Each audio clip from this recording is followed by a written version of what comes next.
Hey, howdy. It's your girl Annie, the Cowgirlie. And if you're seeing this, that means it's a very, very, very special day. It's Valentine's Day.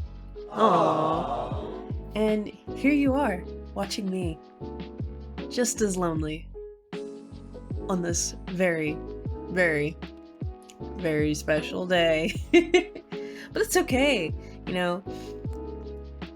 We can be alone together, and that's okay. I am wholeheartedly here for you. You're here for me. We're here for each other. We're holding each other's hands. We're walking down the street together. It's a very lovely day. The sun is shining, the birds are chirping. Kids like you should wait.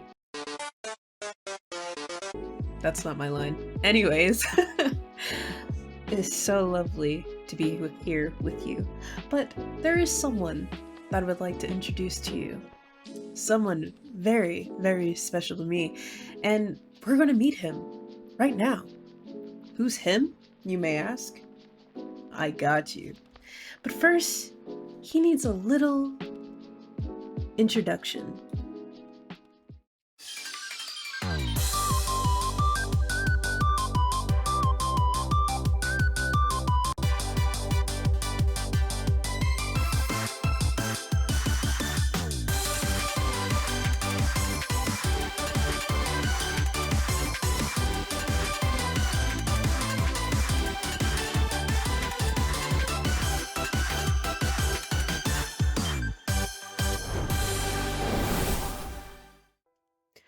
I would like you to meet Colonel Sanders. Yes, I am playing I Love You, Colonel Sanders, a finger-licking goods dating simulator on this very day. It was recommended to me by my editor, obviously, because he sees how lonely I am, and it's so sad to see me so alone. So he was like, why not just fall in love with another fictional man to add to your arsenal, because you have plenty of those. I definitely quote him, by the way. But I'm super excited to play this. Ooh, I have to enter my name?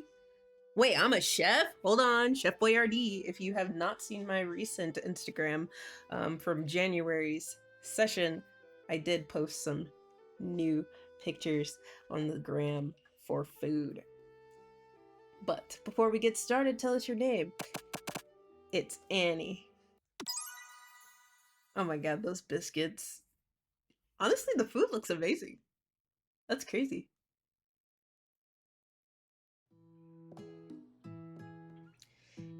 You sheep. You sheep. You sheep. I try again. You sleep softly as the morning sun casts a warm glow through the window of your modest student apartment. Oh, I'm a student.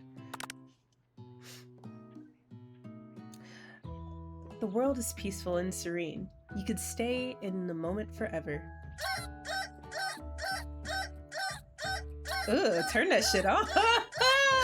Turn it off, girl! Or you can wake up now if your first day of culinary school is no time to sleep in. Smack that damn clock.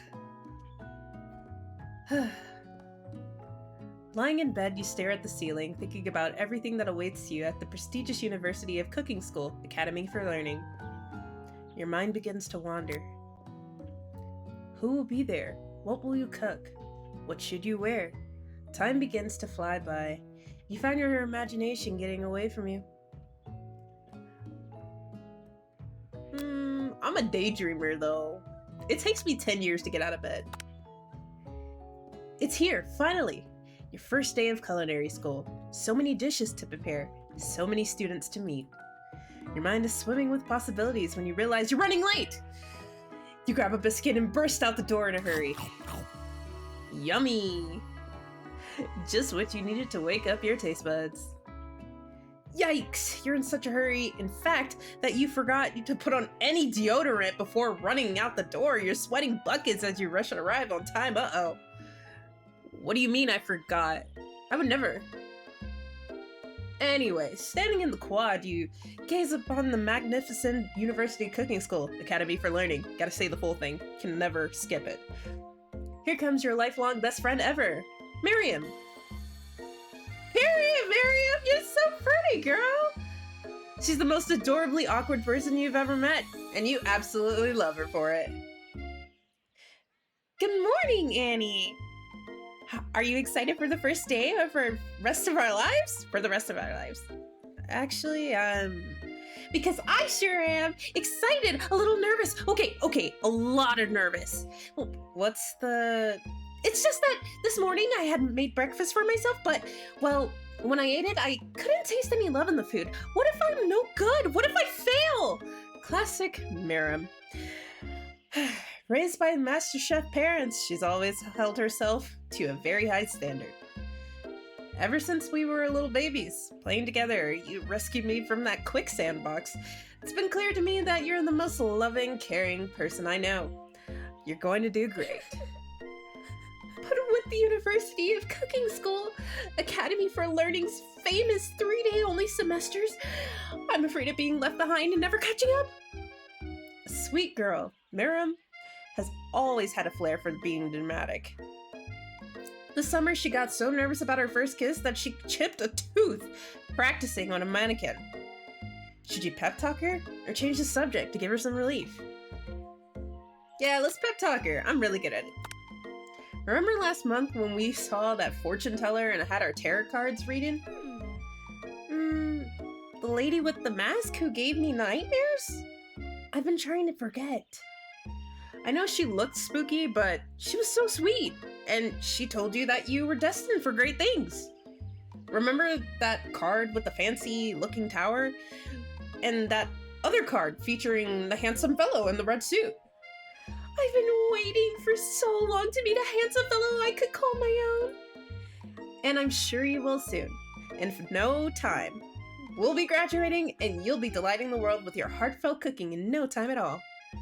As you talk to Miriam, you can feel her nerves begin to ease. You know what? Maybe everything will be okay after all. And if not, at least I have these killer bangs. Can you believe I cut them myself? You definitely can believe it. I cannot believe it. Before you can even get another word out, you're rudely interrupted by when someone smacks your books and custom engraved measuring spoons out of your hands and onto the ground. Hey! It's Ashley. Ashley. I'm gonna call her that, Ashley, and I'm gonna give her that voice. Your arch rival. She's totally evil, but you can't help but be filled with jealousy. She can get anything she wants, and she knows it. Hello. Ashley. Oh, I didn't see you there. Chicken shins. Chicken shins? You leave Annie's shins alone. They are perfectly normal shins. Ugh, you can't stand Ashley. Even her name is annoying. You know for a fact that it's Ashley, but she had to add extra letters to make herself feel better than anyone. If anyone here knows what perfect shins looks like, it's us. We're not gonna let you or your really weird insults get to us. Across the quad, you see Ashley's best friends, Van the Man. What the frick kind of name is that? Has stopped to look at his own reflection in the mirror. His pants are so tight you could see him casually working out his glutes while he styles his hair. No lie, they're rocking glutes. Dang! Van! You rang. Who is he? Girl. You've never been sure what their arrangement is, but as long as you've known them, Ashley and Van have been just as close as you and Miriam, but substantially more devious.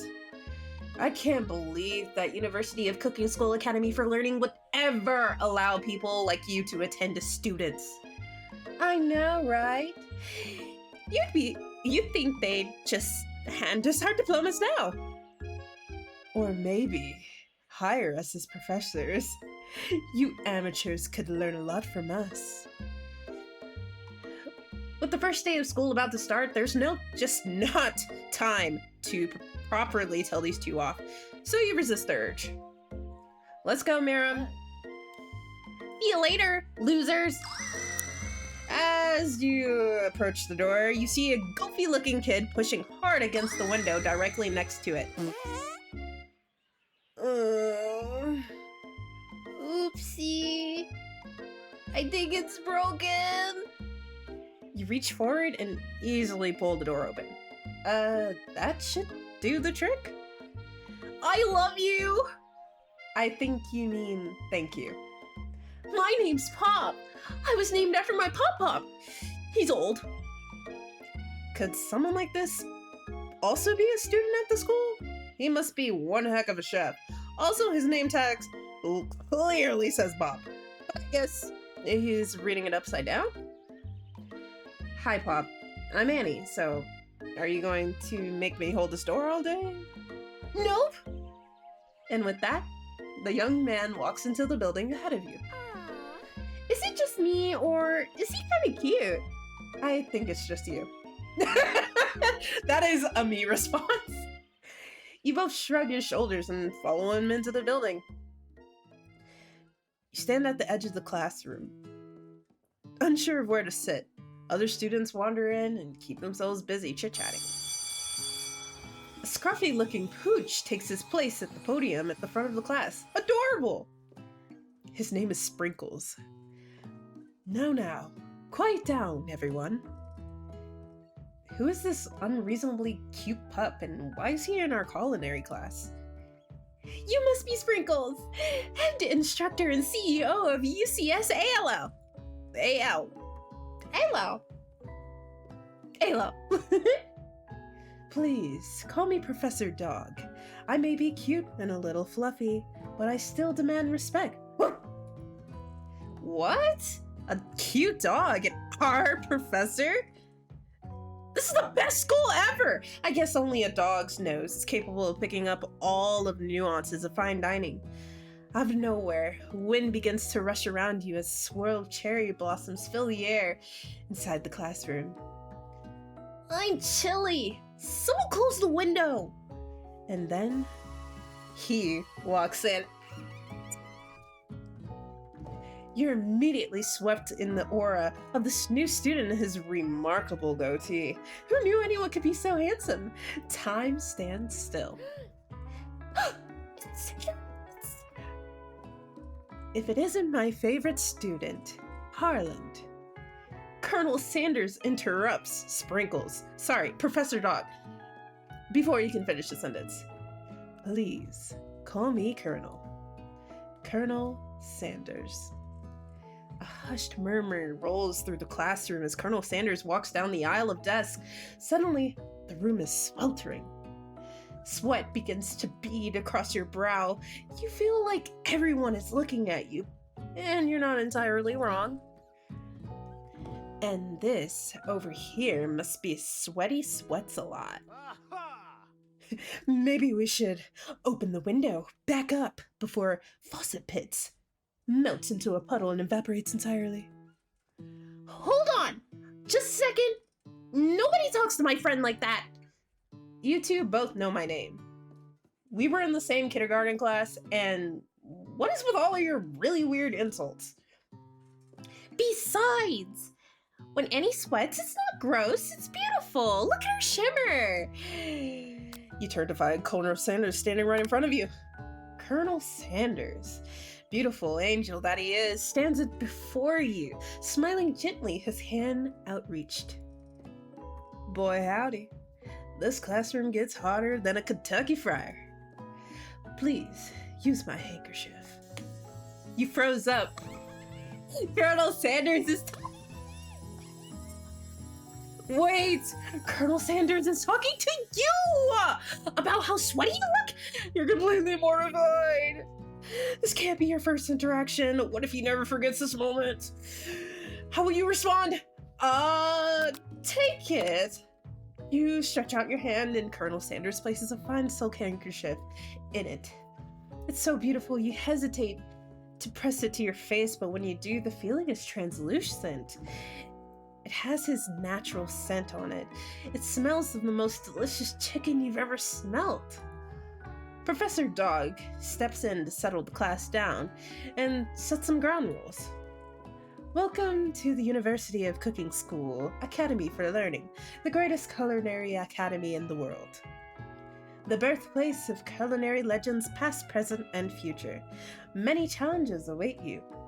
There will be tears. There will be blood. I hope not. There might even be a really adorable tiny food. And when all is said and done, there will be a battle. You will lift your sporks and compete in the broom cooking arena. Just then, another student enters the classroom and interrupts the professor's rousing speech. Hi guys, sorry I'm late. I hope everyone had a good summer. I really miss... Quiet! Late to class is bad enough, but interrupting my monologue.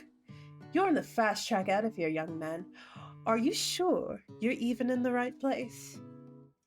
Don't you recognize me? This is my 3rd year in the school with you as my teacher. Everyone stares at him blankly. Does no one remember me? You're expelled. If you utter one more word before I finish. Let that be a lesson, you students. That tardiness is unacceptable. Even Clank made it here on time, rolling halfway across town on his tiny wheels. You turn to see the student Sprinkles is referencing, who appears to be some sort of industrial kitchen appliance. Oh, beep boop bop, bro. The class bursts into laughter. Oh, Clank, you rascal. Sprinkles walks in the classroom as everyone stands in silent obedience. When he gets to you, he lifts his nose into the air and takes a deep sniff. Your diet is lacking. Based on what I'm picking up here, you definitely need a multivitamin. You should be taking better care of yourself. You've never had a talking dog as a teacher before, but Sprinkles' reputation must be being smart, but tough is well known. You decided to try and butter him up by giving him a treat from your pocket, but kind. A beef treat, rubber ball, a chicken snack. Beef treat? You reach beneath your apron and return with a small beef jerky in your hand. Sprinkles' eyes go wide as he locks onto it. Beef? Trying to give me a heart attack. I would never eat that. You clearly do not belong here. Please remove your apron, and then remove yourself from my class and this school. Wow, I've already lost. Seems you've reached the end of the line, Chef. The proverbial game over. Damn it, I didn't... Well, try again. We try again. Give up? What happens if you give up? Just immediately. Don't tell me it's actually chicken snack.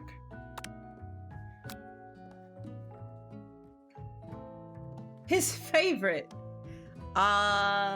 Yes. Well. I think there might be some competition for new star students. The furry professor immediately devours the snack, leaving your hands slick with a coating of warm doggy drool. You see the other students eyeing you in jealousy, but pay them no mind. If they wanted to succeed in life, they should have learned the importance of carrying a range of dog treat flavors on them at all times. Settle down, young chefs. Take your seats and prepare to have your minds open to the amazing possibilities of culinary creation. As everyone rushes to claim their favorite seat, you're left standing at the front of the room. Only 2 options remain. Hey, Annie! There's still a seat here! It seems that no one has claimed the seat next to me if you're interested. 2 good options, but which one will you choose? Do I want to sit by Colonel Sanders, or do I want to sit by my bestie?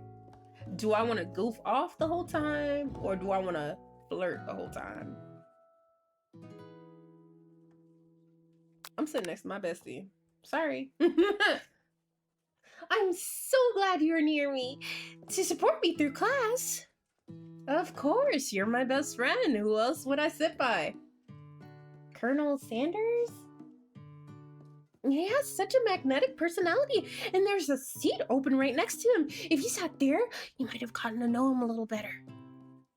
I'd never sacrifice our friendship. Besides, I'm sure I'll get the chance to talk to him later in the semester. I've got 3 whole days. That's like a lifetime. You say, but now that Mara mentions it, that Colonel Sanders is just so darn dreamy. Yeah, he is. As soon as you've settled into your seats, the professor makes an announcement. Think fast. It's time for a pop quiz. Yay! Pop quiz about me! This incredibly important, surprisingly short quiz will tell me if you are ready for the life of culinary school. Keep your knife sharp and your focus sharper. Here comes question number 1. If it... Excuse me? Let me drop the accent real quick. If train A is traveling to point B and train B is traveling to point A, how important is it to wash your hands before cooking?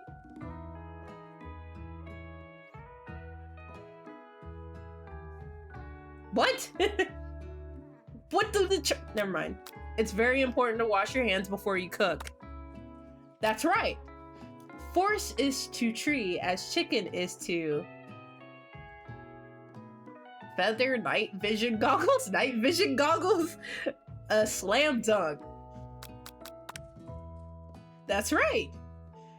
What is the most efficient eating utensil ever created? A spork, a meat tenderizer, a comically oversized fork. I guess a spork. Well, yeah, a spork because like it's a spoon and a fork, so you can use it with any meal. It doesn't matter what it is. You could be having a soup with some chicken bits in it, and you just stab the chicken and, you know, slurp the soup. You know what I'm saying? What food is the best for a broken heart? Anything as long as it is prepared with love and not too much salt. I agree. Camel meat. Okay. A pancake that looks like a silly face. I'm assuming it's anything as long as it's made with love. Is Sprinkles a good boy? No. He is a talking dog that teaches a culinary class. He's the best boy.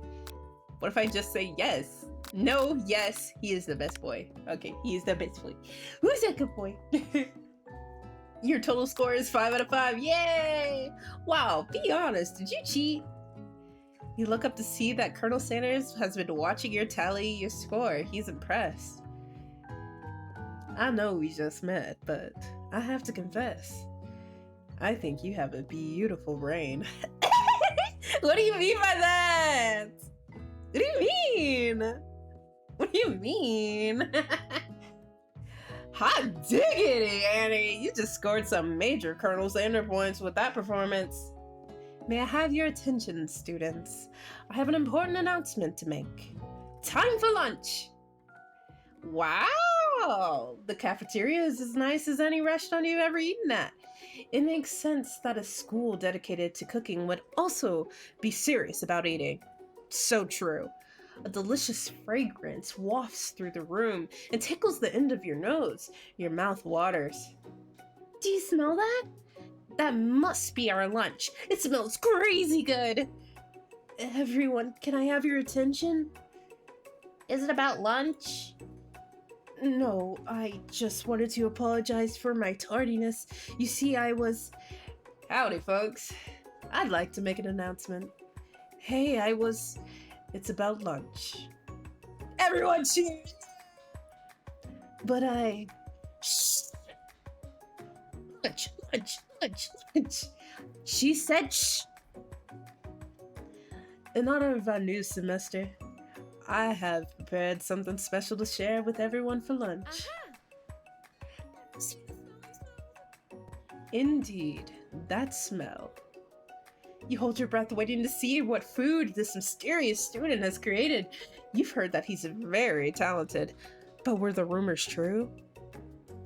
Is this Colonel Sanders lifts a large bucket above his head. Its contents glimmer in the light. Piled high are huge pieces of chicken, breaded and fried to a crispy golden finish. The aroma envelopes. That is how you say it. Envelopes. I lost aura points. I'm so sorry. The aroma envelops you, and you begin to feel warm and safe. Colonel Sanders has filled a bucket with chicken? What a novel concept. Your stomach begins to grumble as if to say, "Stop thinking and start eating!" For years, I have been developing a secret recipe for the perfect fried chicken. Why does it look like he got no pants on? Anyways, by my calculation, nothing less than 11 herbs and spices are required to achieve the perfect balance of flavor. You look around and notice that every other student has a pen and paper and is scribbling notes as fast as they can. But that's all I can say about that. What? You think we want your stupid secret recipe, dude? Ah! Nah, my dude, nah. It's just, drafting a last will and testament is, hey, sir, one of those ingredients is, poison. Got him! He looks around nervously to see if anyone else is laughing at his sick burn. You wait to see if what Zinger Ashley has prepared to follow up, but she suddenly takes a different approach. Yeah, I was just like writing in my diary. Dear diary, today I smelled something beautiful. I knew at that moment that only the hands of a true gentleman could fry chicken so tender. You see her body language change from bitter and evil to sweet and innocent as she slides closer to Colonel Sanders. She realizes that he is destined for greatness and fame with cooking skills like this. She wants him all to herself. She's a pick-me. Oh, please. Well, Van, the man, if you don't want any, I'll take his... Whoa, hold on. I guess I'll try it. He takes one bite and his eyes grow wide. He starts contorting his face and he tries to hold on in this pure exhilaration and act unimpressed. Easy now. There's enough for everyone, please. My fellow classmates, dig in. You take one of the pieces of fried chicken out of his bucket and sink your teeth into it. It's amazing! Tasting Colonel Sanders... Huh? It does what? Tasting Colonel Sanders' food transport to you another dimension. Alone with your taste buds gripping a drumstick in your hand, you float weightlessly. Focus your mind and meditate on this moment. Try to identify every flavor, savor the moment, and everything that it tells you about Colonel Sanders' culinary heart. Swim toward the light. Am I gonna die if I swim towards the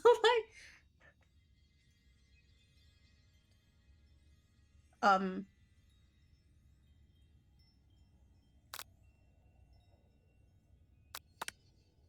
You let the food rest in your mouth and focus on it, scrutinizing every flavor. Salt, maybe? I would hope so. Pepper? Too obvious? I would hope so. Oregano, basil, maybe? But there's something else. Something dark, something spicy. You dig deeper, deeper, deeper. Yes, even deeper still, till you find it. Could it be... You really did it! How bold, how adventurous to use... You tried to go even deeper into the sea of flavors, but this revelation alone is more than you could handle. You snap out of it and realize that this information was meant to remain a secret, and yet, now you know.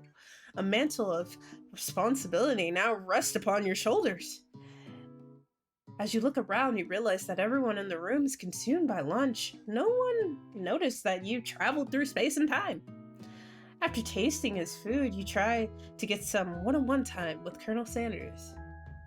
You approach Colonel Sanders. I'm approaching him rapidly.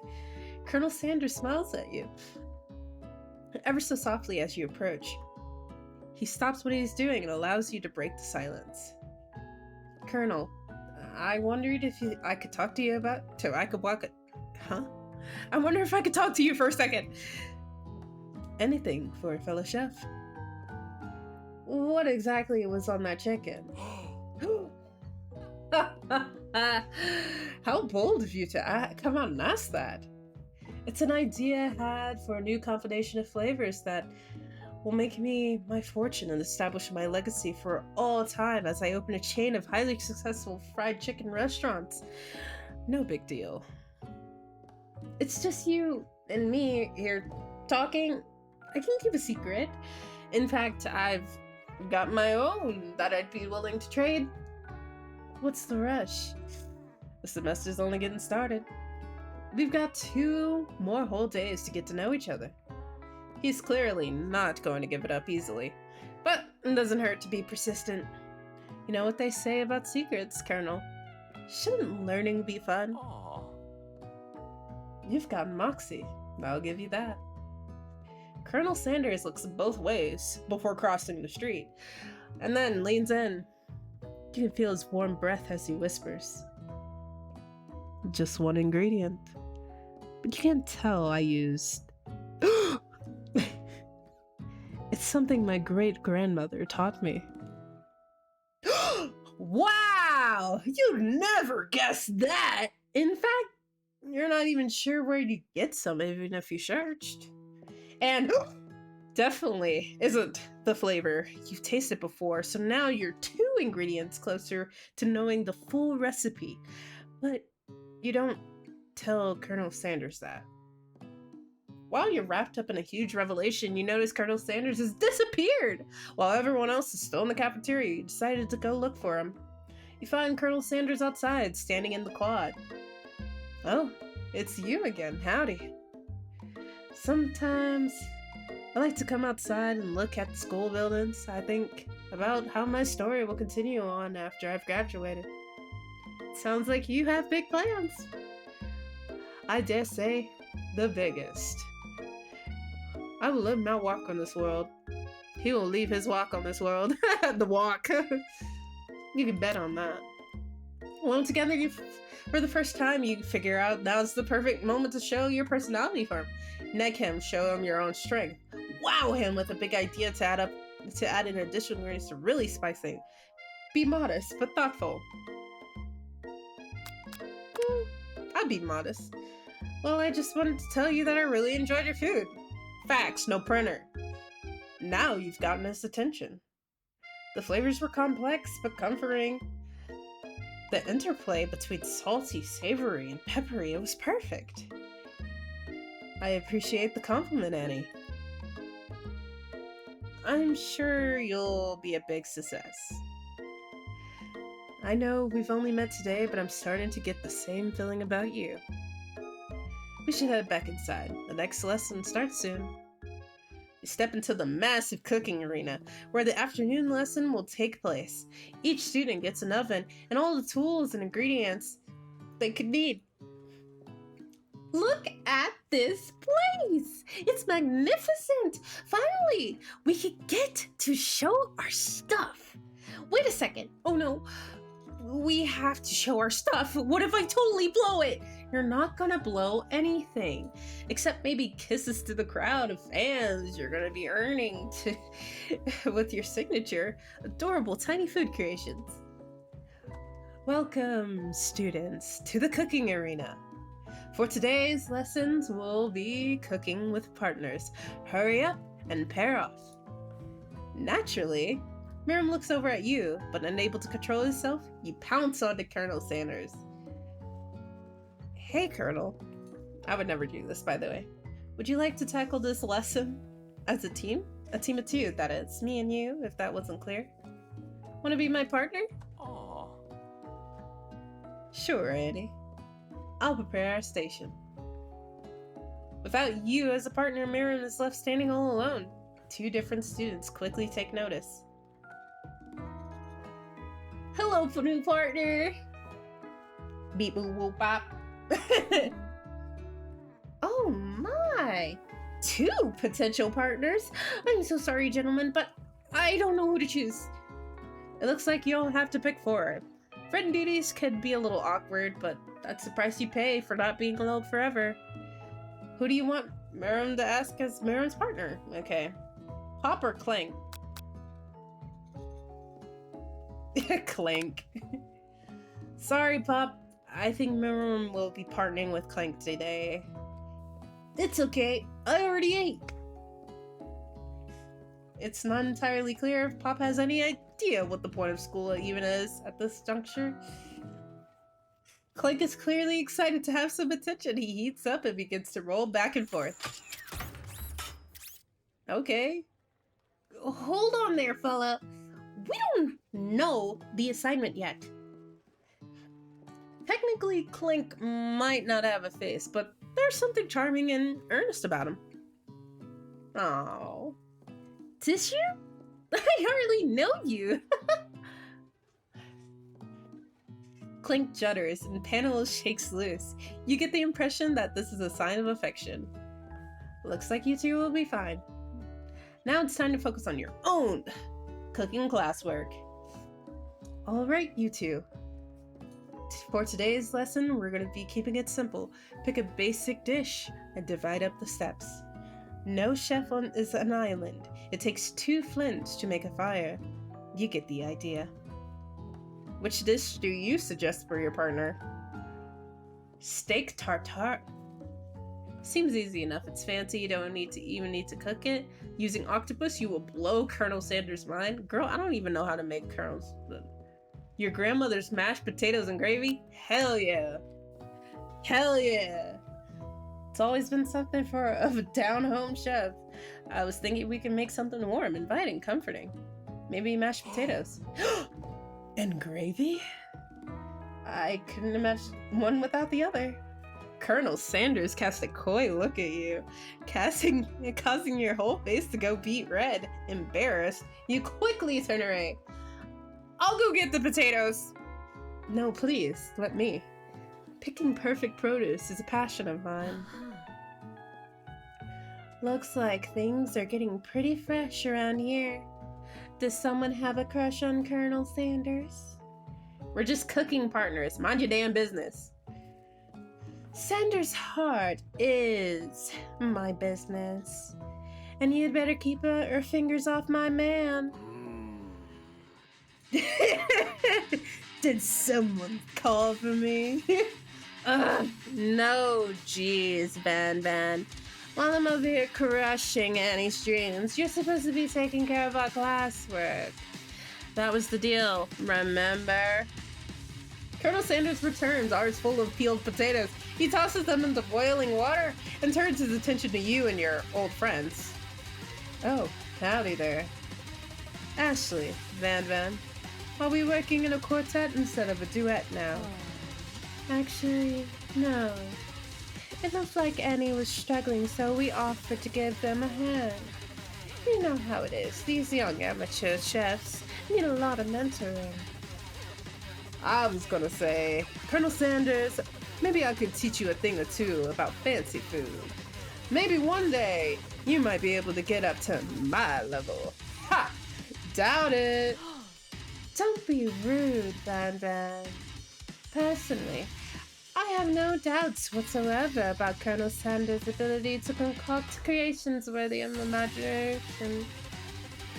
After all, your fried chicken was quite spectacular. But Colonel, if you ask me, I might make a better partner for you than this thing that has positioned itself at your station. Don't you feel deep down that we cast complementary shadows? Sorry, she can't talk because she's too busy slurring her words. We fit together like a thigh and a drumstick. It just makes sense. Did you see his face? Nothing about this makes any sense, but one thing is clear. She's coming for Colonel if you don't watch out. Ashley is really going at you hard. You need to ask for some backup gear before things get ugly. Turn to Colonel Sanders, hunk of hunks, in your time of need. Turn to Miriam, the forever bestie who always had your back. Hey, yo, bestie! And as soon as you find her in her sentence, it looks back. This girl, friend in need radar, is second to none. She immediately comes running over. Is somebody threatening my best friend? I will destroy them! I actually think that Ashley and Van Van were just leaving. Leaving you in the dust. Vis-a-vis. My skills as a chef, perhaps.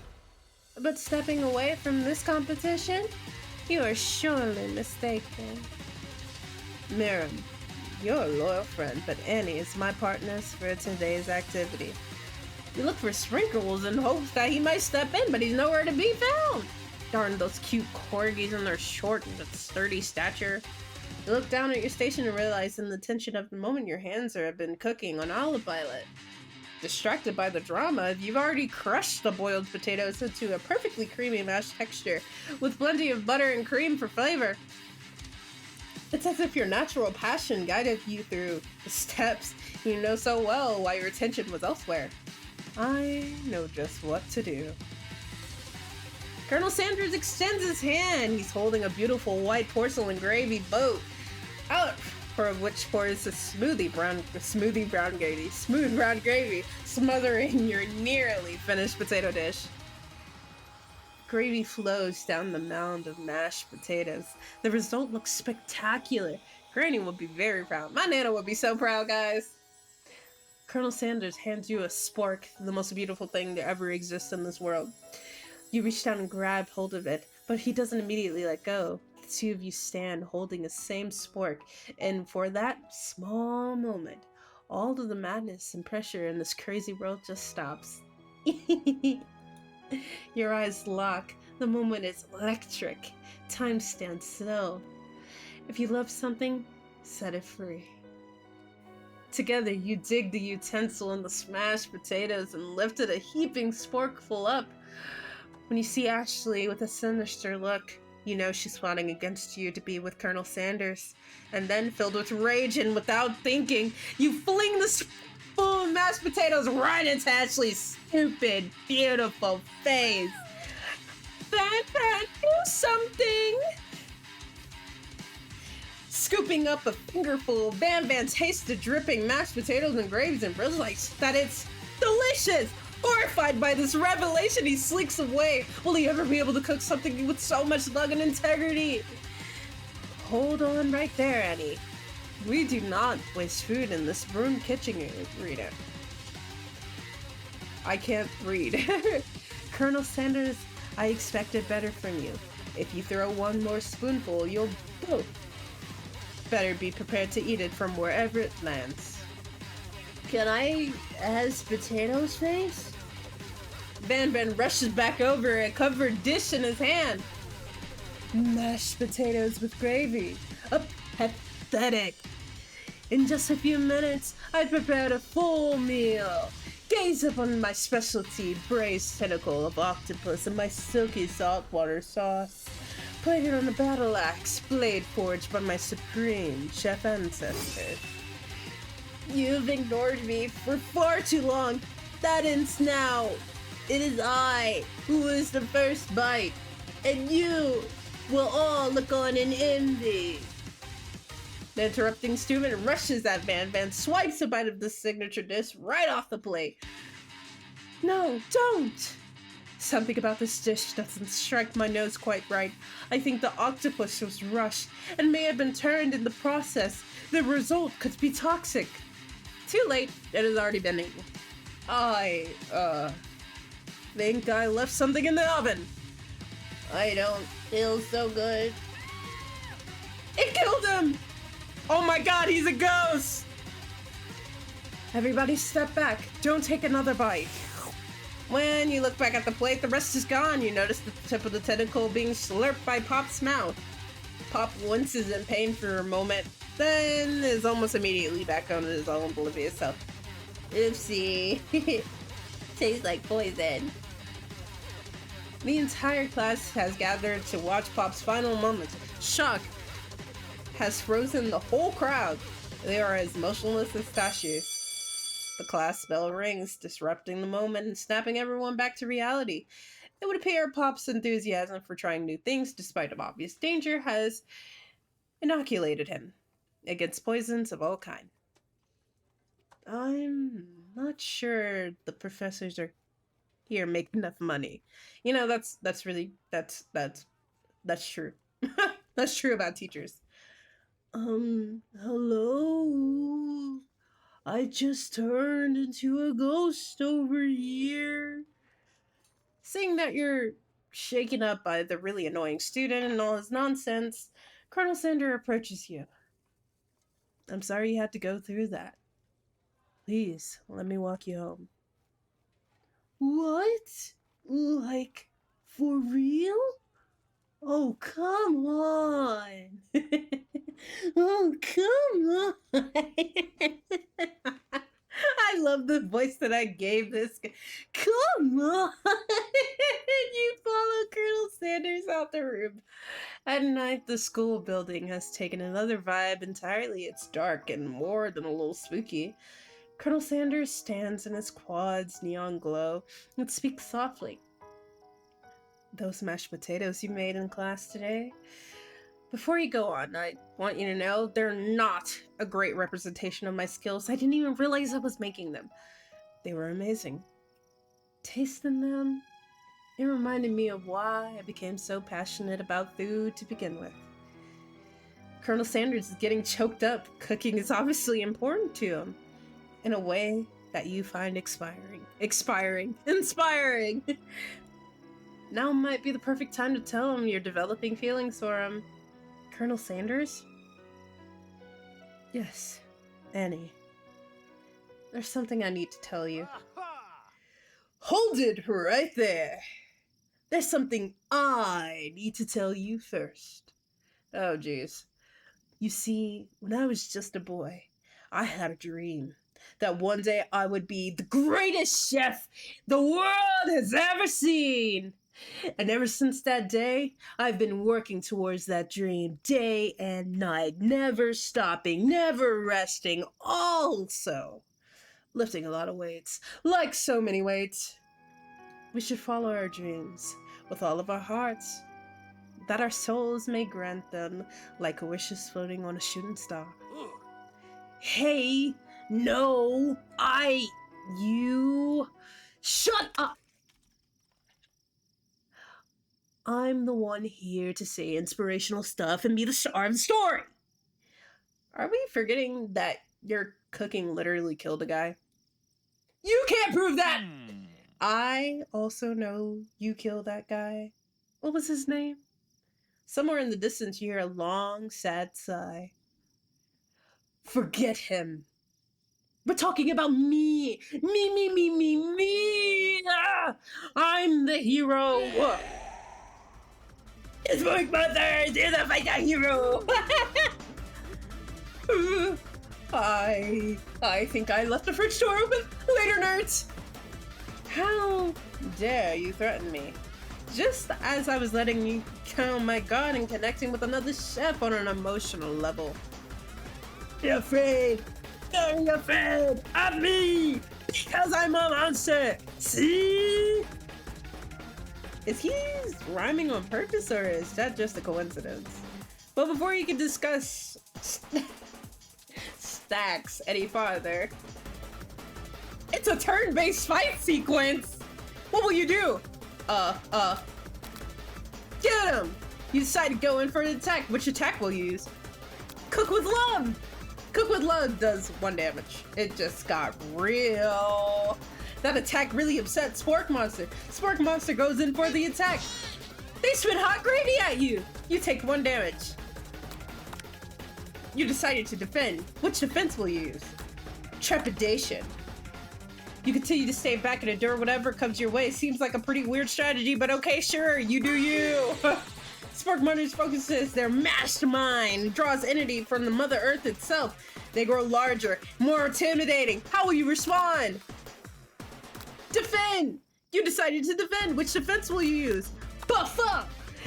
You draw energies into your arms, thinking back to all of the stirring you did in the kitchen as a child. Your muscles go super swole, and you're ready to take on anything. Spork Monster is no quitter, up and ready to run to go and attack once again. Spork Monsters use utility tinsel. You take 2 damage from the attack. If you take much more damage, you're not going to survive the battle. Attack! You decide to go in for the attack. Chow down! Chow down does 2 damage, a powerful blow. Spork Monster is oozing cheese sauce onto the lawn of the quad. I wonder who's going to clean that up. Feeling vulnerable, Spork Monster prepares his ultimate attack, Rounded Edge. Vile villain. Your reign of terror stops here. Colonel Sanders summons an energy of 1,000 chickens. Hot power pinch! Hot power pinch does 10 damage! Spork Monster is defeated. You saved me. An injured Spork Monster spews steam into the night.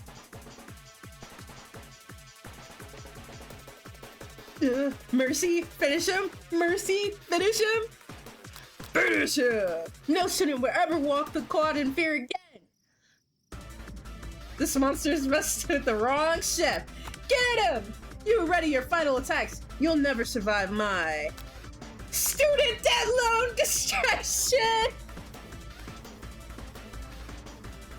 Does 10 damage!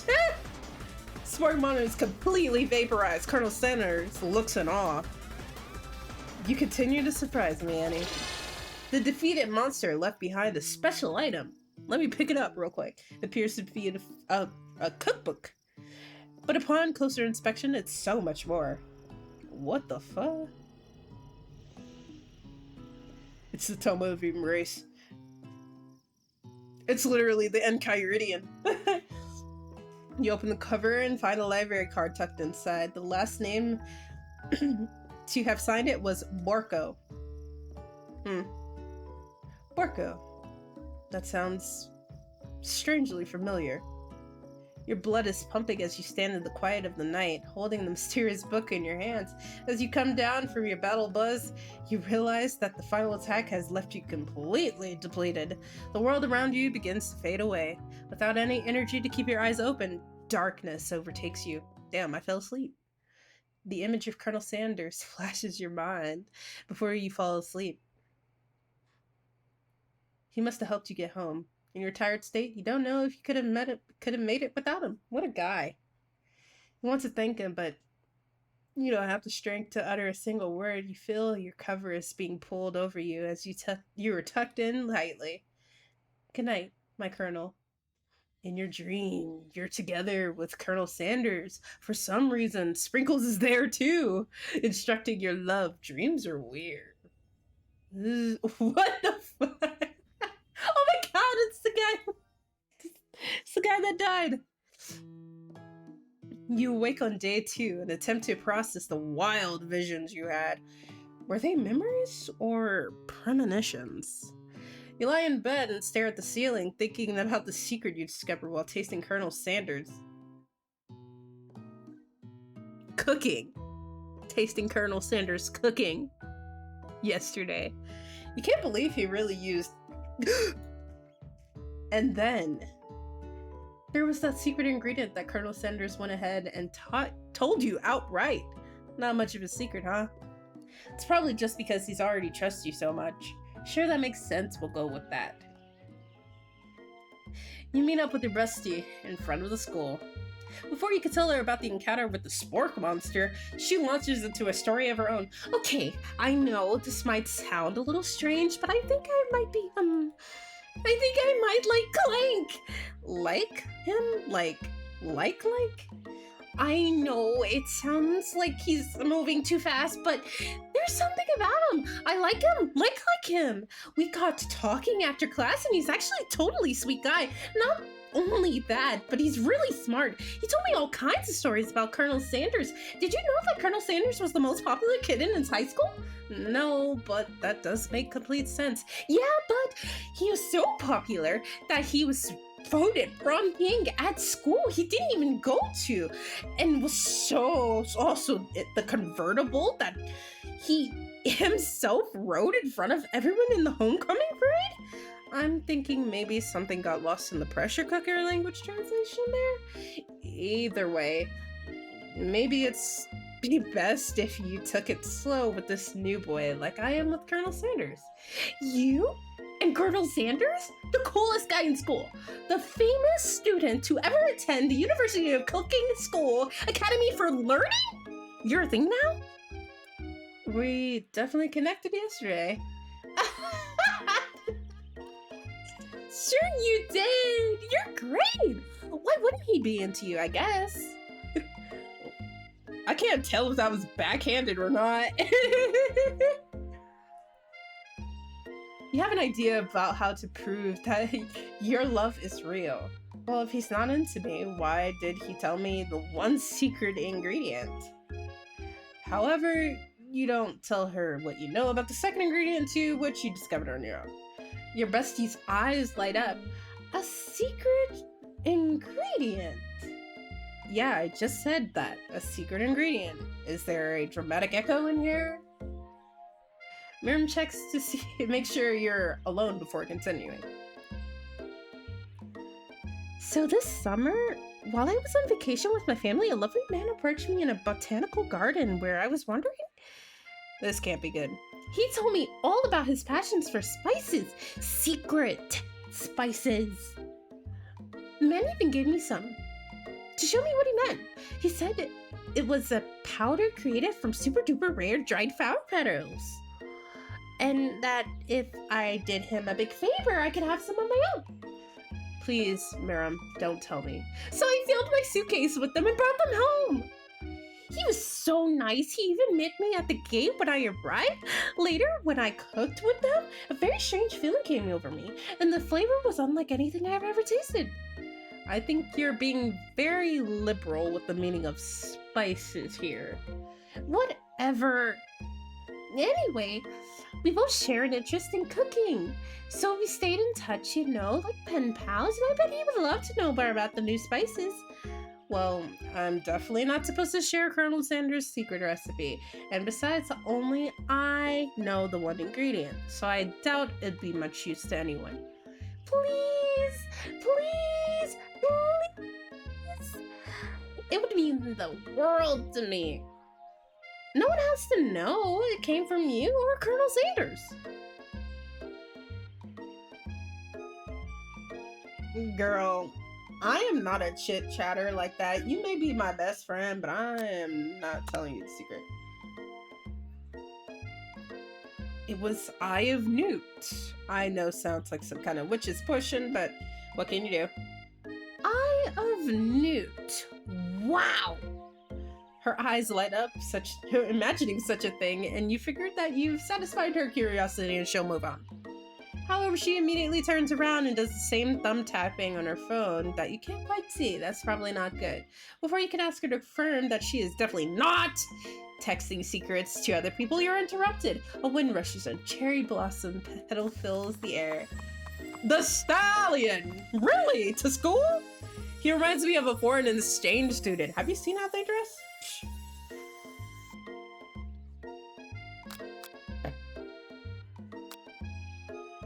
Let me just admire from afar. Colonel Sanders' horse is truly a thing of one beauty. Without ever acknowledging that he's being watched, he does a short horse dance before dismounting with a flourish. He then slaps the beautiful creature gently on the rear, sending it running free into the countryside. He could slap me on the rear.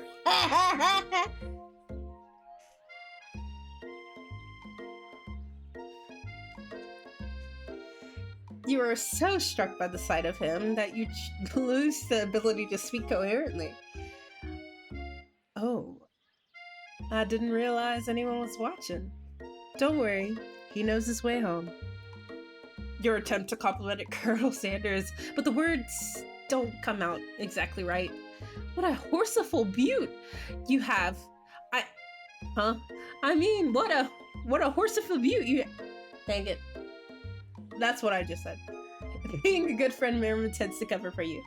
Oh, Annie, just gets really nervous around people they like. This is true. What? That is not helping. It is not helping. I mean, they got good food poisoning and were up all night. It was gruesome. You should have seen it. She gives you a wink and a smile as if to say, situation handled, can't blame a girl for trying. And with that, Colonel Sanders disappears in the school, leaving you and Miriam to follow. When you enter the classroom, you could see your two rivals, fucking Ashley and Van, dude. And they're doing something bad. By the way they're hiding, you know they must be doing something really fucking bad. Like counterfeiting recipes, bad. Experimenting with restricted ingredients, bad. Summoning a demon, bad. You try to get a peek at over Van's hulking shoulder, but he sees you coming. Whoa there, little one. I'm not sure you're ready to handle this. Why don't you make like a bee and mind your own wax, honey? Tell them to stop acting immature, act like you're not interested in them, but really try and get a closer look. I'm stupid. Where are my magnifying glasses? You sit near the rivals, but leave your back turned to them. You can even hear Van muttering something that sounds a bit like a magic spell. They out here casting demons! Harvey knows you eavesdropping. You try and cover your tracks by improvising an excuse. Time for class, and you're distracting the rest of us who want to learn. Now you've upset them. Oh, and you're the emperor of cooking, are you? You make the rules. I'm not sure you know a good meal if it ate you. True. But why would my meal eat me? Oh, because I'm a snack. You're right. Being the best chef in the world takes more than just culinary skills. It takes creativity. It takes panache, or however you say it. I don't know what she's trying to do. And it doesn't hurt to use a little evil. You finally get a good look at what they're trying to hide, and you instantly recognize it. It's a book just like the one you found after your encounter with the spork monster. That's the same book I found last night in the quad. Ashley immediately elbows Van, who hides the book behind his back. I don't know what you're talking about.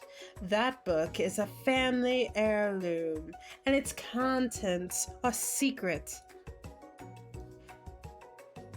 You notice that they haven't just been studying the book, they've got Pop pinned to a wall, and they're tossing potato skins at him as he tries to catch them with his mouth. We're playing! Before you could dig any further, you're interrupted by the arrival of more students. It's almost time for class. Okay, Clank! The OG right here. Clank must be running late. He's in such a hurry that he rolls right over Van's meaty foot. Hey, watch out, you bucket of bolts. You watch how you talk to him. He didn't even do anything. Who do you think you're talking to? I've never heard such language, not even from a stand mixer. Womp womp! Girl, my voice is dying right now. Hold on. No, your mother was a stand mixer. Oh, that's rude. Okay. Van jumps to attack Clank, but Clank shocks his ass. Sending him flying across the room. Protect me, Colonel Sanders. These crazed men are about to come to blows. I think it must be over for me, but I'm not interested in any of them. Ashley's tone was completely changed. In an instant, she bats her eyelashes at Colonel Sanders. Surely he must know that this is a ruse, right? Gentlemen, get a hold of yourselves. Save it for the arena, or at least. Or don't. Honestly, what do I care? I've got lofty careers, aspirations to focus on. Period! Maybe I can help you with your business plan. Just then, Swiggles arrives, signaled the true start of the class day. He's panting, which doesn't seem abnormal. He's a professor, but he's also a dog. Students, please take your seats. I apologize for my late arrival. I spent the morning chasing a call around town, and my tiny legs are very, very tired. But I am here now, and I hope you're ready to learn. Rub his furry dog belly, he loves it. After he catches his breath, Sprinkles regains control of the classroom. Without further ado, we'll review the global history of my favorite fowl, the chicken. You want to pay attention to the lesson, you truly do. Which is why in 1776, at the signing of the Declaration of Independence, it was a chicken whose Huh? But you can't help but daydream about Colonel Sanders, and you miss most of the important parts. When you come to, Sprinkles is holding a tray of fruit in front of you. Well, Annie? Naturally, this appears to be a sample platter. Which item do you want to sample? A glass of water, shimmering pepper, and a dog biscuit. I guess pepper? A brightly colored pepper stands out from the other items. It sparkles in a most eye-catching way, so naturally you reach out and grab it and eat it right away. However, your body is not prepared for the heat. The pepper has triggered an intense spice hallucination. It feels like forever as you trip through the universe. My friend. Ooh. This guy. I'm here to give you an important message. Ooh. You must avenge my death and fulfill your destiny. All you must do is... I was saying, to fulfill your destiny, all you must do is... Sorry. I think I've gotten some stuck in my throat. It's fine. I'll work through to fulfill the prophecy. You feel yourself beginning to regain consciousness. Oh, man. You come to and find everyone is staring at you. That pepper was the last of its kind on Earth. Now it's gone forever. You think to yourself, geez, I should pay better attention. We all make mistakes. I'm sure I'll forgive you soon, someday. Come on, it's time for lunch. Before anyone can relax, the cafeteria's lights dim. And your rivals enter to make a dramatic announcement. Today's lunch will be prepared via timed competition cook-off. The level of theatrics with these two is off the charts. Demand that they stop wasting every time or step up to them and tell them, you know what? You're on! Bit of lunchtime competition, eh? Count me in, and if I have to swipe the tables with you fools before I set my lunch down, then so be it. I'm no fool, you're the fool! Good one, Van. I like your gumption, Annie. I'll be watching your performance. Just as things reach a boiling point, Sprinkle steps in. Sure, he'll put a stop to this madness. Now, students, please settle down. This is a lunchroom, not a sportsing court. Finally, a little sense. You breathe a sigh of relief. At least, not until we turn on the timer. Timer ready. Just then a huge light blasts you in the face, flashing the words timer ready. That's what I'm talking about. I stand corrected. The hard way builds solidarity. A foundation of confidence that cannot be swept away. And that's an original quote by me, in case anyone was wondering. I hope my message lifts you to victory. Like a diamond, I was formed under pressure. Now is my chance to shine. I will defeat you myself. You had his chicken and you made mashed potatoes and gravy on day one, and you're feeling like you can really impress him again here. It's time to boil some water for some potatoes. Think fast. If the timer runs down, you'll be forced to pick randomly.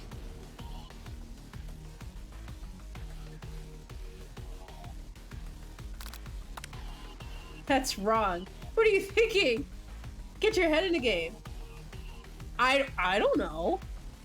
100 degrees Fahrenheit?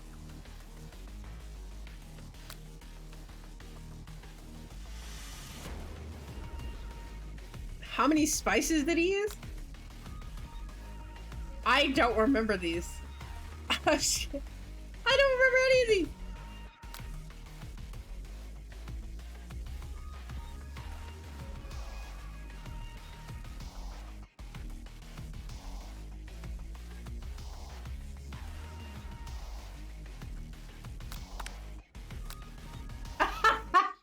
Is 3 enough? Is 3 in a row enough to cause a game over?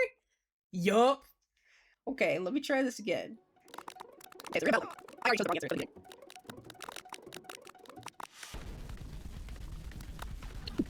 It's 100 degrees Celsius. I don't know. I don't remember the answers. Vigilance? Okay.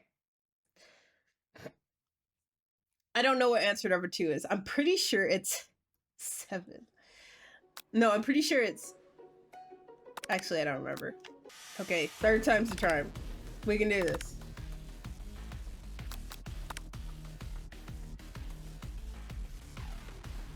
Winner gets to rub my furry belly. Let that enticing...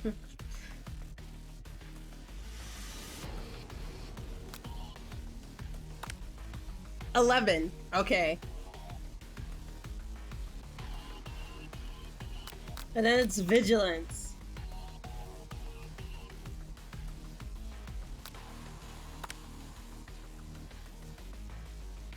Your classmates are rooting for you.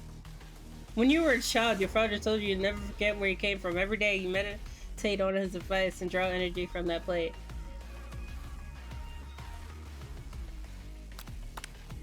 A small town where big dreams are born. You try to shut out the noise of the arena and focus on your cooking. What is the sound of success?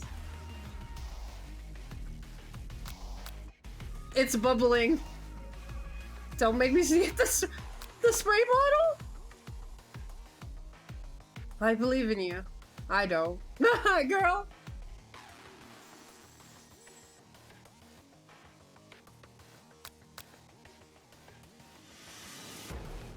I had 3 seconds to pick one and they were all about him, so,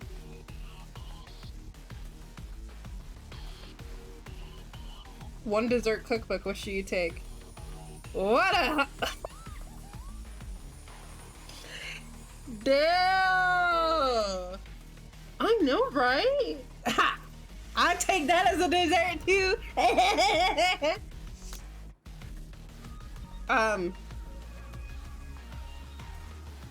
It doesn't even matter.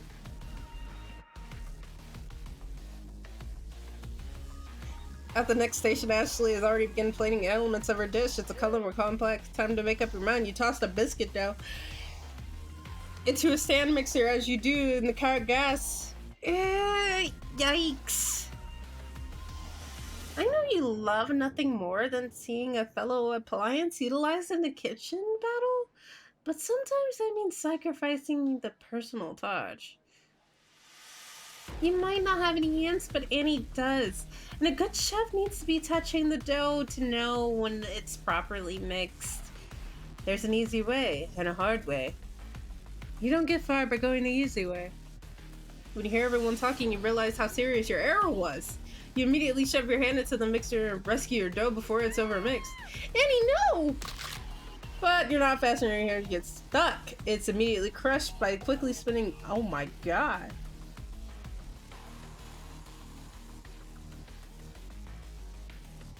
What do you often find that is easy? That the easy way could turn out much, much more difficult. Everyone stop what you're doing right now. The battle is over. It can't be. I was close to finishing my dish. Sweetheart, look at your hand. You simply can't go on.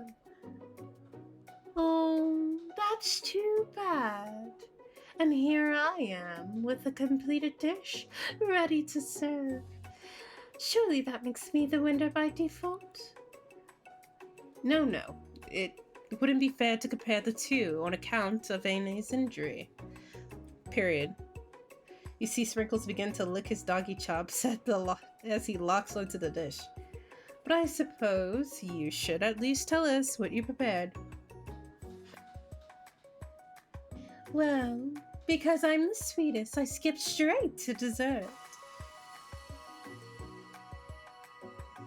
Under this white chocolate dome, you will find a wide array of delights, taking you on a journey of flavor that tastes good and tells a story of excellence.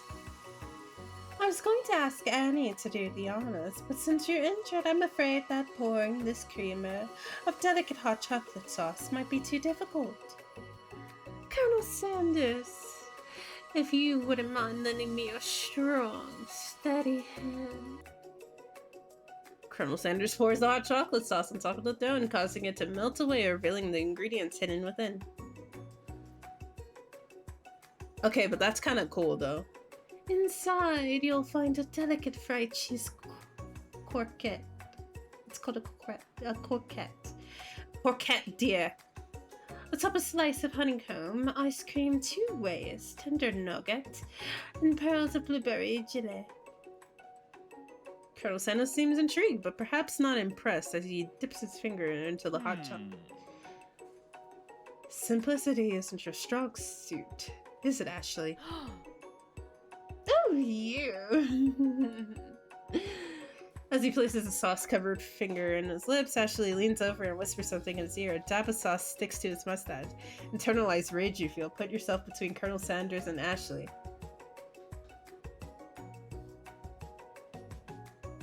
Well, he's not even my man, so what am I gonna do?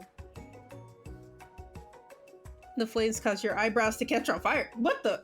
They fall off your face, which means people have a hard time understanding your emotions for the rest of perhaps forever. Embarrassed and ashamed by your poor performance, not only mentioned your crispy fried brow, you reared to Quaddle to be alone. Girl, what am I, a pansy? The beautiful weather feels like an insult. Inside of you, a storm rages. It's Colonel Sanders. He's probably here to tell you that he and Ashley are in love and have decided to get married. That is not at all what I would think. And he won't even ask you to cater his wedding because you're a terrible chef and an awful person. What is happening? You tried to hide from him, but he approached you directly. I know you're hurting right now. Not just from the devastating loss, but from that run-in with the mixer and that small fire. You should get that checked out. I'm fine. Can't you just leave me alone? I'm a loser.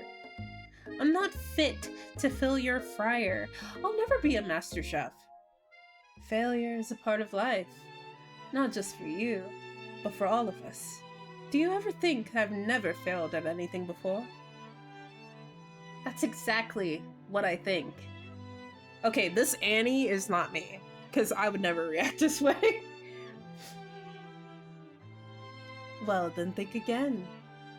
I wasn't always the man you see before you. Enrolled in culinary school, incredibly handsome, successful, motivated. Well, handsome, sure, I was born that way. But I've walked other paths, and arrived at dead ends. I was passionate about life, but I failed as an obstetrician, I guess. I was passionate about justice, but I failed as a lawyer. I was passionate about livestock, but I failed as a mule handler. That one especially was humiliating. Mules can be so cruel. I lost my business partner to a gunfight. I didn't know. People see me as a delicate ribbon tie and my well-kept beard and assume that I've gotten all together, which is true now, but it hasn't always been. Sounds like this guy could really use a hug. I resolved then that I was going to amount to something. No amount of hours, labor, or money would deter me from giving the best I had to give. As Colonel Sanders changes focus, you can see something ignite inside of him, a burning passion. One has to remember that every failure can be a stepping stone to something better. My dream is pure. It's honest. It's something that a humble man in a crisp white suit can be proud of. I will create a new chain of chicken restaurants. I still keep, I keep forgetting that this is about chicken. That will bring joy to the entire world and make up for my past misdeeds. Yay! Just as your moment grows intimate, you're interrupted by a threatening, shattering presence. Battle scarred from the night before, you prepare for the worst. It's the Spork Monster! Gork! The Spork Monster is here to fight! Hero! Is anyone else feeling a bit of deja vu? I'm sorry, Gorko, but I could have sworn I already battled you last night. That was Borko, my twin, and I, Gorko, am here to avenge him. Bruh, are you stronger than Borko? Well, we're twins, so no, not really. We're pretty much exactly equal in every way. What do you ask? Colonel Sanders smirks. He is already on the same page as you. It's just that we beat Borko pretty easily, so I don't think you have much of a chance. Not to mention, I feel really guilty about that. If I could take it back, I would. I think what Annie is saying is, can't we just be friends? Life's too short for making enemies. I suppose? We really don't need to fight. It's just that I've got these pointy teeth and claws. All the better for enjoying tasty foods. Surely you'd like to eat, don't we all? Of course I do! Inspiration strikes you. You come up with a quick idea. Chomp on this! You toss a biscuit into Gorko's open mouth and he devours it in one go. You're much nicer than the evil students who once upon a time turned me into this creature who stands here today. I don't believe it. You were human once? Oh. And I killed his brother. Well,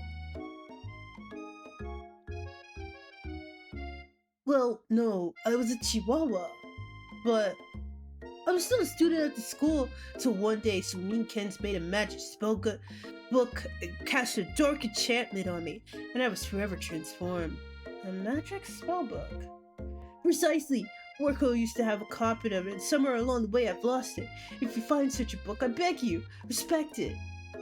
You're a powerful chef. You shouldn't rely on such dark and evil magic.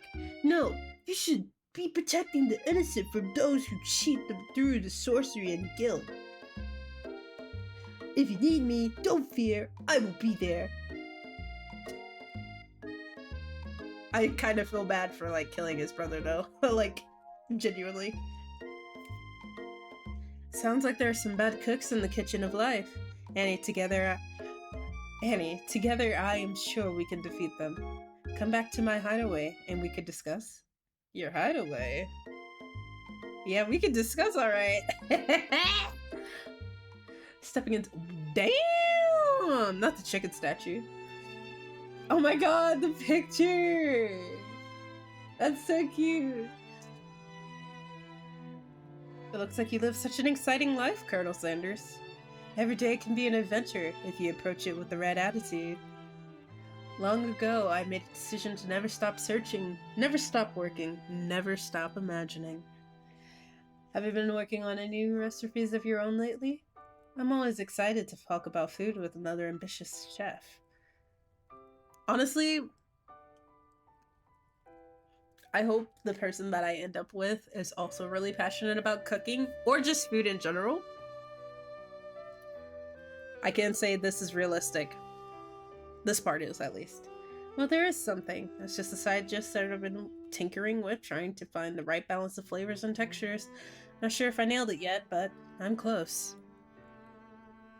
Colonel Sanders' eyes perk up as he starts to wonder what dish you might be describing.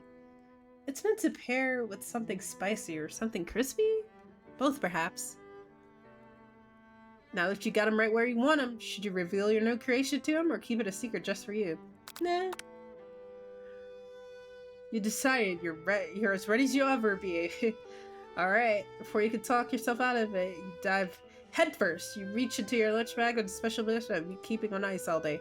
I present to you my original coleslaw. Yeah, coleslaw, bro. Coleslaw is the GOAT.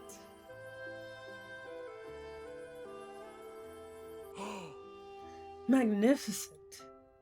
Together you chow down on the creamy slaw until a spoonful remains in the bowl. Do you mind if I hold on to the last bite? I like to have it around so that I can admire its taste later. Think back on this moment. You could offer to make him more, but it seems like he's a very sentimental kind of guy. Sure, why not? Please make yourself comfortable. I'll be back in just a moment. I hope you're back with nothing on. I'm sorry. You realize that now would be the perfect time to do some snooping. Around the room are various items that you can look closer at, each item in radiant memory. Okay, let's do it. Oh, I accidentally clicked on the chicken. You notice a very realistic stuffed chicken sitting in the corner of the table. When you pick it up, you realize it is just realistic, it's real. Taxidermy. Must have been important to Colonel Sanders when it was alive. Oh no, clip to the true state of bird of the greatest state in something about Kentucky. Oh my god, there's so much to look out. There must have been where he keeps a secret. You can confirm what number is important to Colonel Sanders. Then it draws on you. As soon as you dial 111111, inside it you find a single note. Can chicken be prepared? Something style? I can't read cursive. An adorable baby boy crawls across the floor. He's so cute. That, or maybe it's a jump stick that he seems to be waving like a rattle. Who frames a baby picture of just themselves? I do! I have one!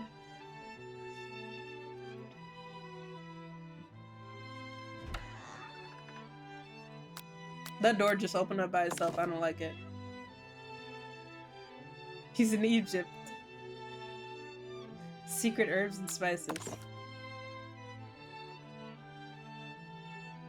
Oh, Kentucky Fried Chicken. My friend Pete. It's Pete. Here lie the ashes of all my past careers and business failures. Poor guy. That's actually kind of sad. Oh my god, the ghost of student pops up. He's back! Are you thinking about heading out into the world on a quest to avenge my death? Wait, what? I never even learned your name. Why would I avenge you? I could just tell you my name right now. Can't you see I'm in the middle of something? You open the window and crack, and the ghost is swept out of the breeze. Set the candle. Power tool? Freshly starched collar? Piece of wood floating on a lake? Summer of '69? No, it's one of the secret ingredient recipe. It's a lock of silver hair is woven through the teeth of the comb. But further inspection, you realize the hair isn't just silver in color, it's actually made of spun silver. Wow. Anything else? Can I go upstairs? No? Okay.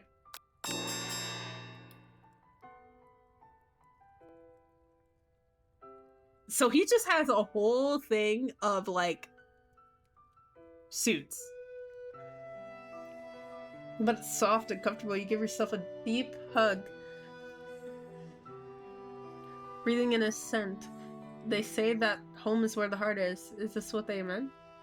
Before you can look any further, you hear Colonel Sanders returning. He has a new dish that he's been working on, and he wants you to taste. He tried to act casual until he asks you why you're wearing his jacket.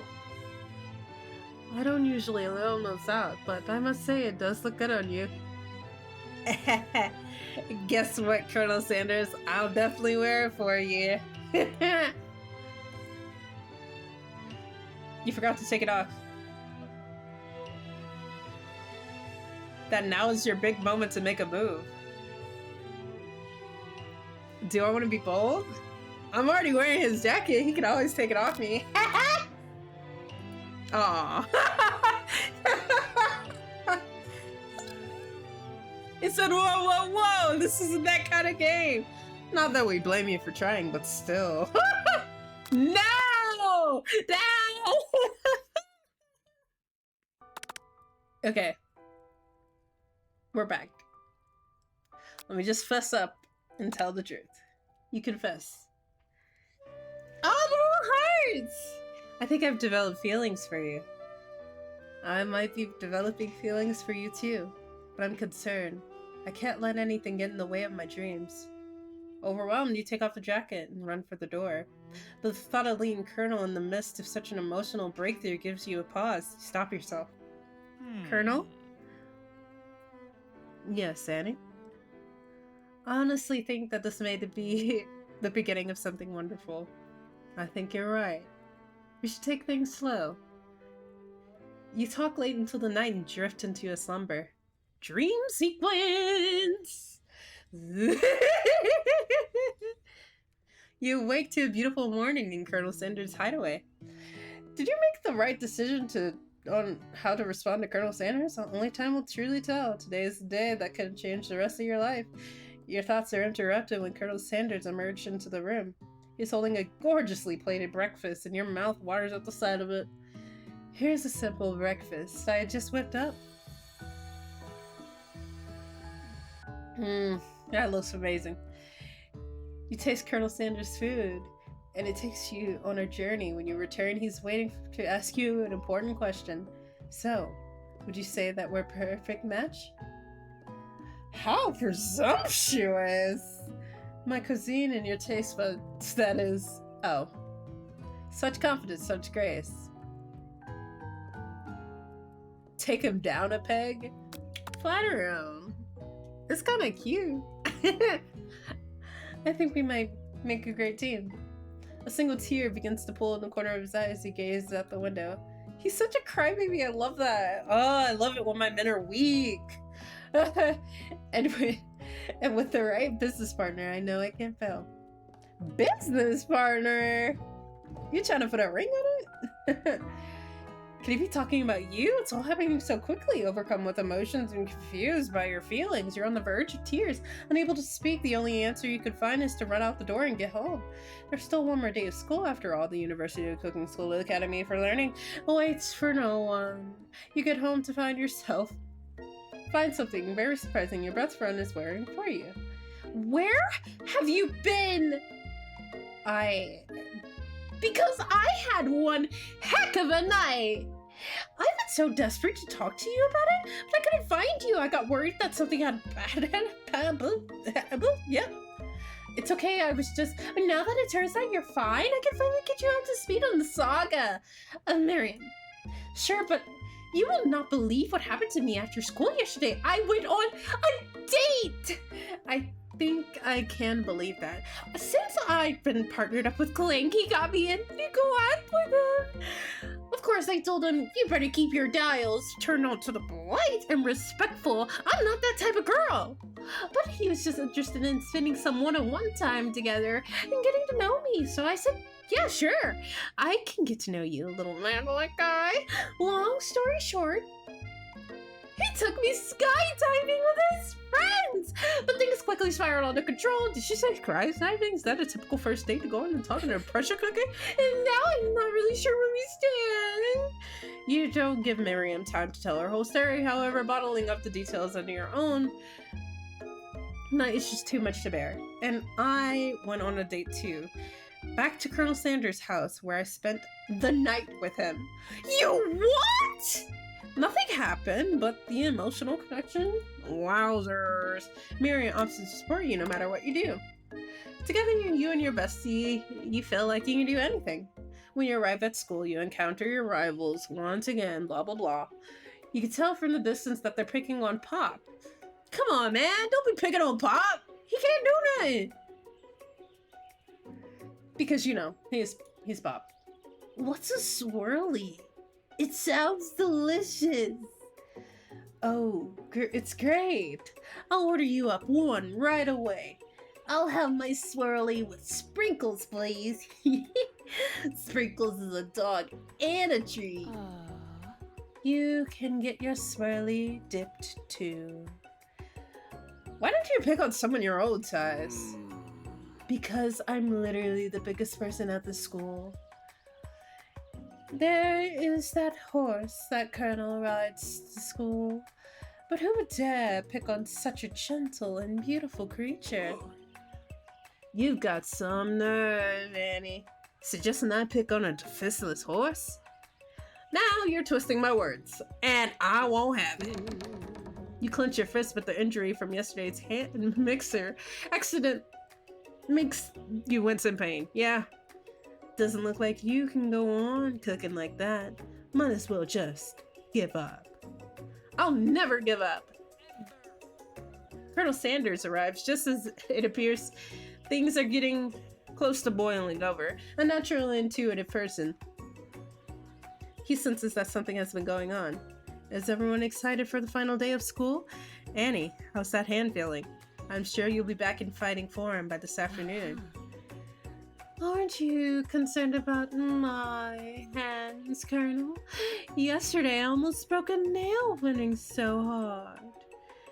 Technically, I don't believe a winner was decided, but your presentation was quite impressive. What is he doing complimenting her? See, this ain't me. But what about the flavor of my delicate, warm, gooey chocolate sauce? It was clear that you're passionate about how your food is received. That's a lot of words to say. It was bland. Excuse me, Annie. I'm more than capable to speak for myself. Maybe you could tell me more of your thoughts as we walk to class, Colonel. I'm always interested in discussing the fine arts of fine foods. See you inside, Annie. Ugh. I don't care. In an attempt to distract yourself from how slighted you feel about the interaction with Ashley, you take out the spellbook you received yesterday and start flipping through the pages. Whoa. That's that book? It looks like bad news. It's just something I found lounging around. It would appear to be some sort of grimoire, but I don't really believe in that magic stuff. Yes, I do. A grimoire? A book of spells? I don't know. Who would spend so much time decorating a magic book if it weren't really powerful? I can think of one surefire way to find out. You open a page, cast only in case of extreme emergency.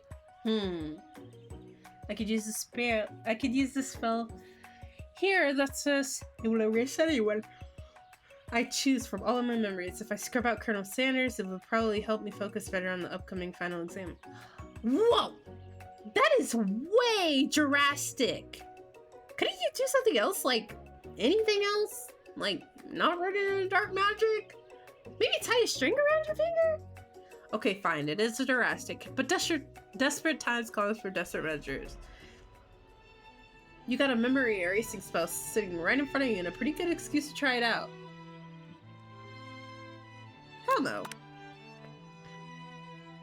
I ain't casting no damn spell. I like how the music cut. Sprinkles is already in the room waiting for the students to arrive. He as clears his voice to make a quick announcement. I want you all to know. I feel something of a dog moment coming on, but I assure you it's nothing to be afraid of. His cute little nose scratches up as he begins pretty quickly. He must be hungry, reach for some homework. Dogs can be rather unpredictable. Wait to see what happens.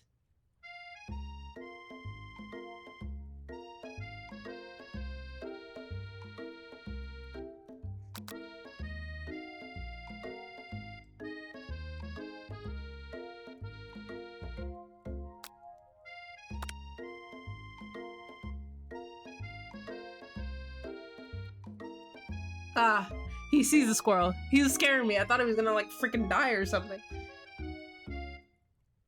Sprinkles turns feral and runs into the window of the classroom. He begins barking uncontrollably at the squirrel outside. I'm so glad I didn't pull out my homework. He would have attacked me. Terrence? I told you never to come back here, Terrence! I will destroy you, Terrence! Sprinkles is barking ferociously, drilling and flying off the face. Squirrel looks over, but he doesn't say anything back. You wonder, is that even a talking squirrel? Who named him Terrence?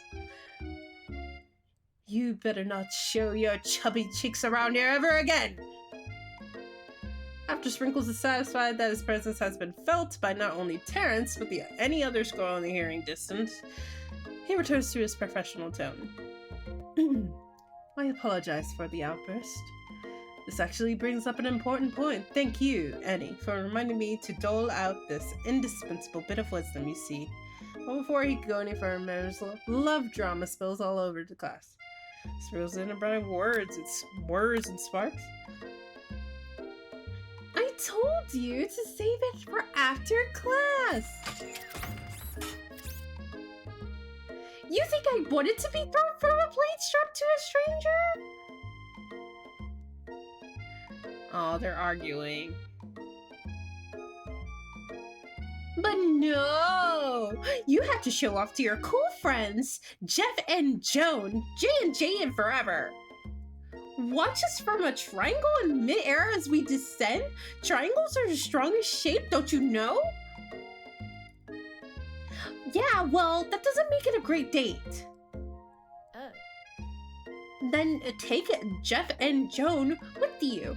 You can hold all the hands as you pedal down the mountain or off a cliff, for all I care. Oh, that's kind of mean. Now you're being mean.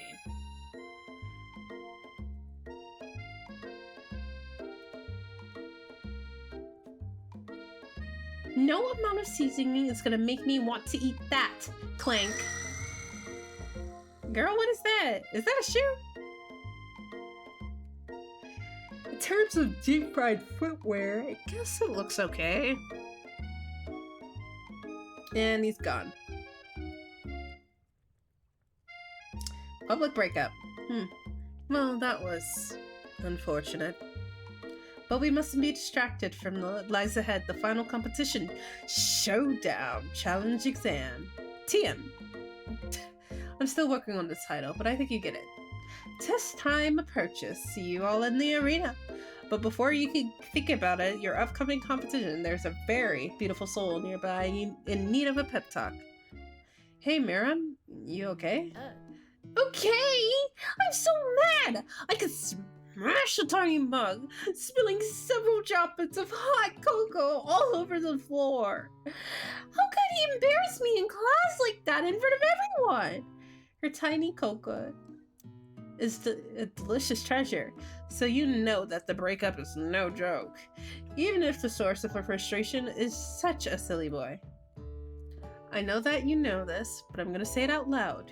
You don't need anyone. Me and you, we're gonna cruise through this final test and hit the carpool lane to Success City. Miriam brightens up, imagining the wind rushing through her short bangs, but she hesitates to embrace the feeling all the way. You're not going to saddle up with Colonel Sanders' stallion and ride off into the sunset without me? Of course not. Well, maybe sorta, but I'm sure there's a pony out there with your name on it, and a big ranch for the both of us, whoever else we want to bring on.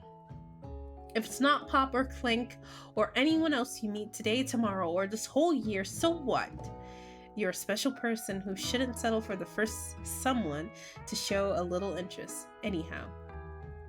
Miriam gives you a big hug and some wipes the tears from her cheeks. I should really review my menu for today. I'm going to make a very special soup. And I bet that Professor Dog is gonna love it up. While you were prep talking to Mary, you completely missed lunch, but that's okay because you had a better idea of how to spend the time for your exam. You decided to head to the arena early to practice a dish. This is it, the location of it's the same place that we started with. Test of will, a test of courage, a test of talent, and a chance to beat the pants off of Van, the supposed man, and his eviler counterpart, Ashley. As planned, you begin to run through a quick test of a recipe you've been working on. Annie's famous chicken pot pie, hell yeah. After practicing for months, making this dish comes to second nature to you, and you're able to prepare it quickly. Get a fresh pot pie in the oven, but as soon as you do, Your cram session is interrupted by Colonel Sanders. Annie, what are you doing here? There's still time left before the final exam. Oh, just taking it all in. I'm big into visualization of success. I'm looking at my station and picturing victory. The pot pie has begun to bake and the smell is slowly filling the space around you. Visualizing, huh? That's not bad. I was hoping you were here cooking something delicious. You'd usually be happily to share your food with anyone who's hungry, but the last time you let Colonel Sanders get in your head, it cost you a cook-off. You decided that it's time to put your cooking above your romantic desires, but that decision gets hard to stick when the oven timer goes off behind you.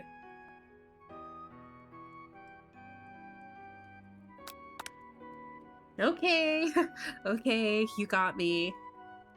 I'm doing a little bit more than visualizing. I know. My nose could smell a pot pie from 400 miles. Not yards, miles. That's an oddly specific distance, but you'd expect nothing less for such an oddly specific man. You knew it was pie from just from the smell? Not just a pot pie, but a chicken pot pie with an all-butter crust. And my nose is telling me something else. Oh no, is it burning? No. I could smell that it was made with a heaping helping of TLC. Tender loving care. But it'll probably stop burning any second if you don't pull it out. The moment of truth. Oh my god. Wow. It's the best pot pie I've ever tasted. I've always loved country cooking. And I could he could eat me up all day. I'm so sorry. I'm so sorry. I cannot control myself. There's no time left. The final showdown is about to begin. Sprinkles lays down the ground rules. There's no rules. That it. Okay, cook on everything you got. Alright. Here we go. Cook off all the lifetime you're starting that mac and cheese plus the pot pie you've been practicing are just the dishes to put. Meanwhile, both Van and Ashley are preferring wildly elaborate dishes per their usual over-the-top selves. Miriam has her giant magnifying glass and several sets of tweezers. She's definitely pretending to go big by going small. Colonel Sanders seems to be harnessing his 11 herbs and spices.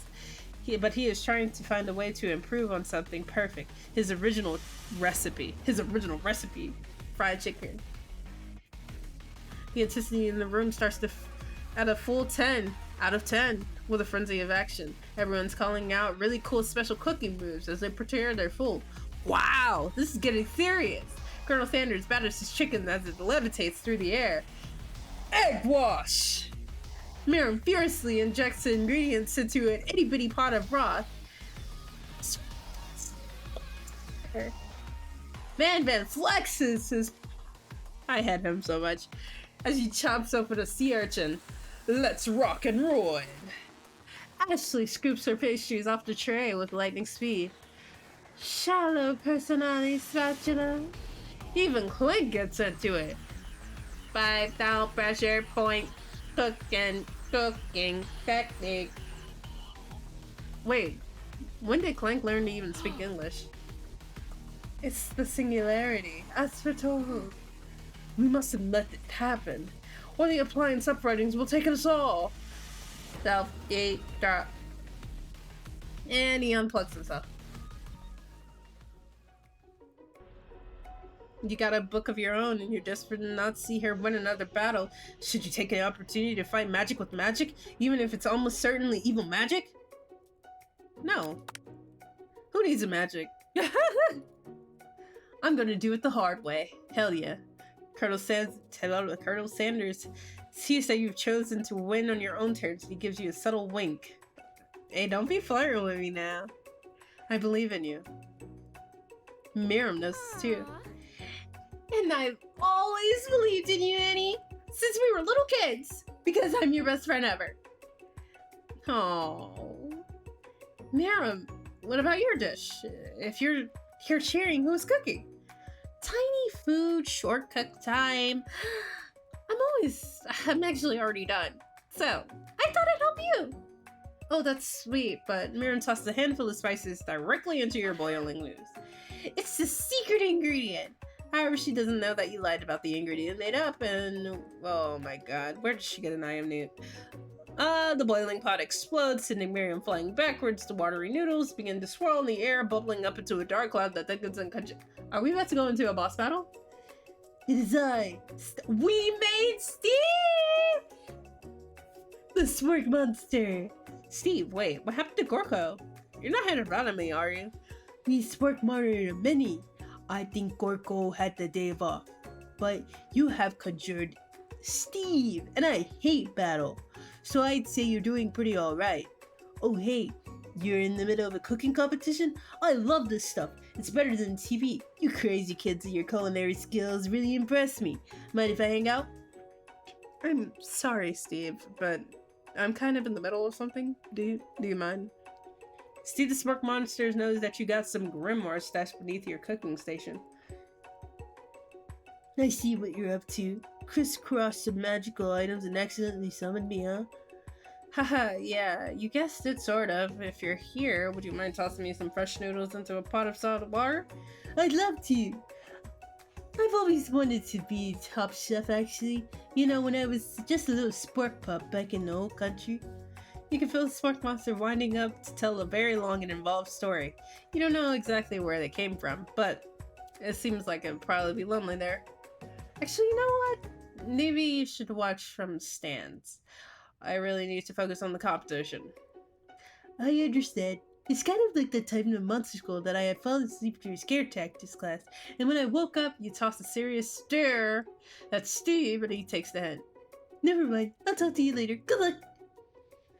Having suffered a huge setback, you don't know if you could ever win. Summon that power from within, baby girl. I can do this. I have what it takes. I came here to win. Your hair turns mac and cheese orange as current. My hair? Wait, am I going Super Saiyan? My heart is pure. My hands are steady. My taste buds have been pairing their entire lives for it.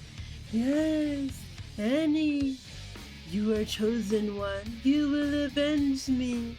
The power you've been summoning immediately fades back out. My god. You interrupted my inspiring monologue.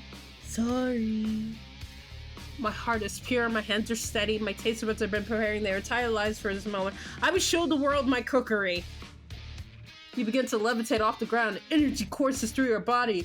Ah! The fucking Super Saiyan. You know, that this power thing can do anything, except turn back time. Which would be super useful, because while you were powering up, your chicken pot pie overcooked in the oven and can't be served. But don't worry, dear Annie. You may receive some seconds, but it's all not a loss. Inspired by your fortitude, Colonel Sanders decided that you have earned his support. I've been watching you all day today, and I must say, I'm truly impressed. You've been thinking on your feet and rolling with the punches. He steps up to your stage and stands right beside you. I'm here to help.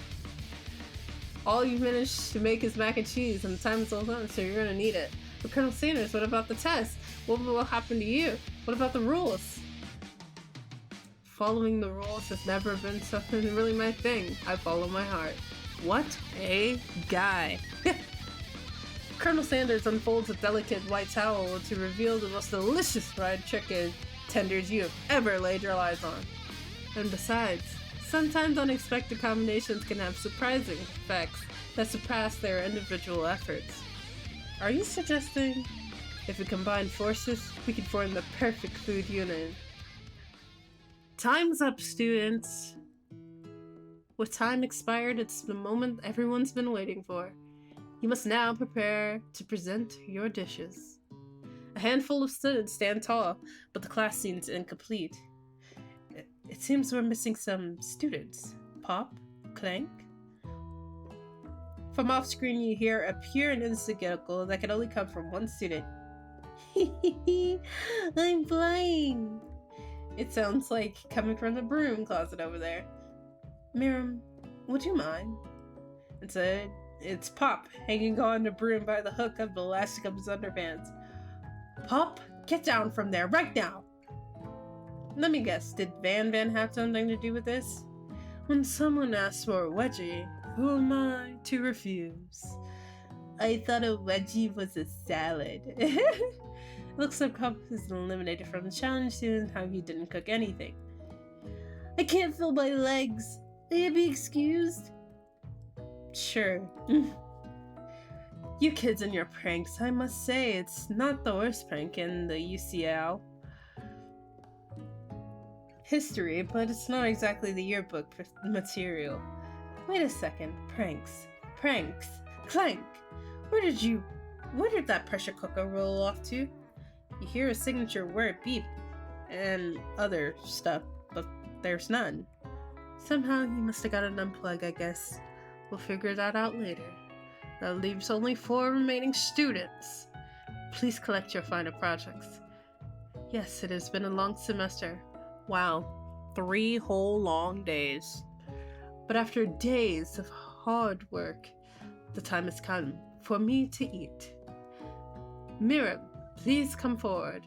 Now describe your dish. I've made tender udon noodles in a savory soup. My word, it's so delicate.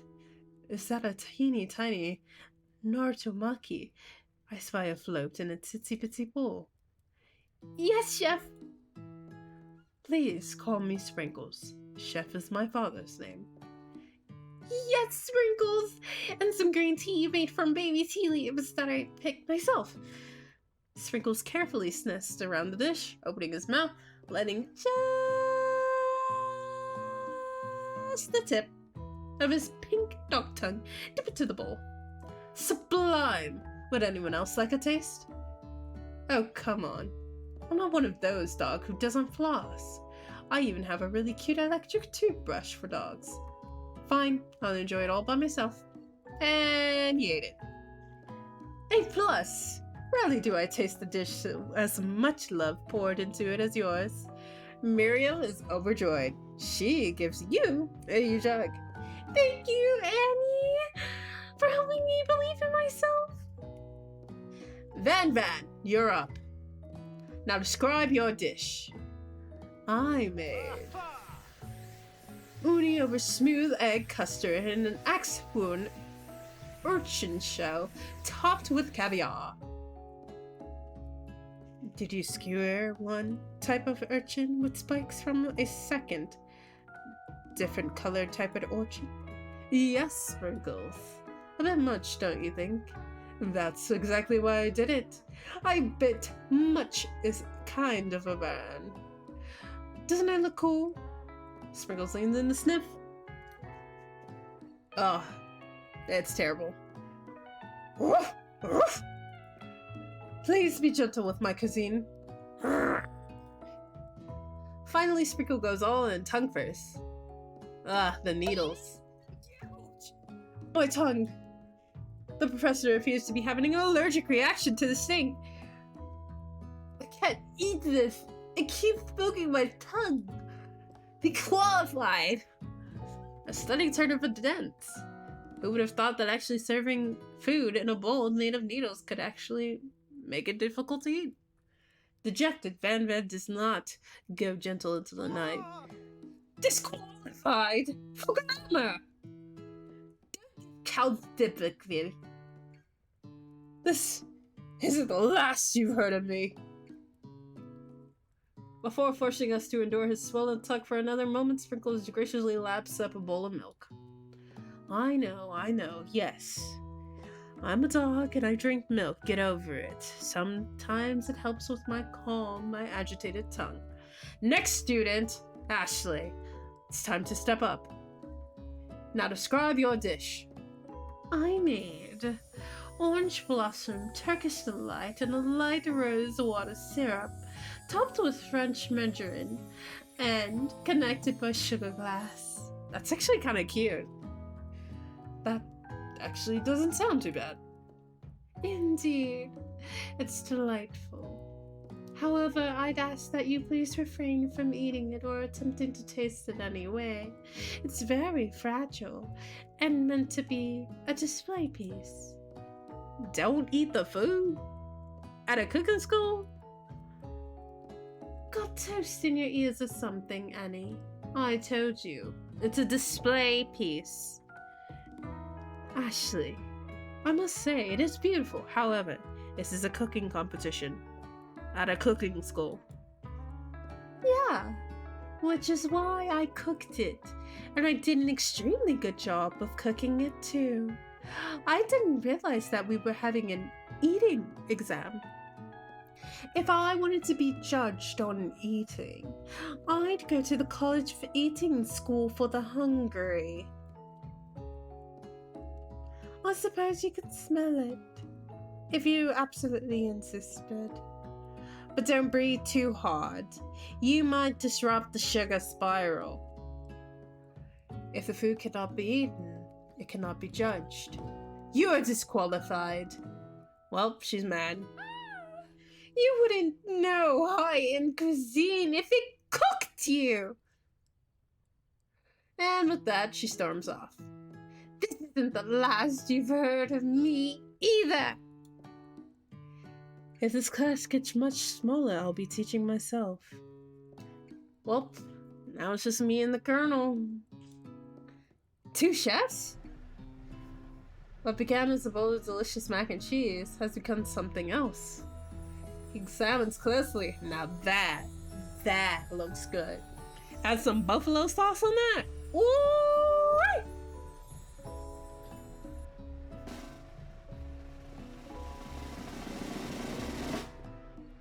That was a literal drum roll. Just as I thought, I've seen anything in this kitchen. You give me this thing, and completely blow me away. In my 49 dog years, I have never tasted anything so delicious and perfectly balanced. It's so delicious, in fact, that everyone passes the class. You pass, and you pass, and you get a pass. Damn. We actually ate. We did that shit. You win! Together, you and Colonel Sanders have made a new menu item. The new menu item is so impressive, and even Ben and Ashley are drawn back by its magnetic fragrance. When they gaze upon your mac and cheese bowl, they admit that you are indeed an excellent chef, as you should. Sprinkles declares that you've passed. Everyone has passed. There were supposed to be more battles, but come on, how could they be more better than this one? Now that the school year is complete and everyone has graduated, the school students return for one last assignment to get their groove on.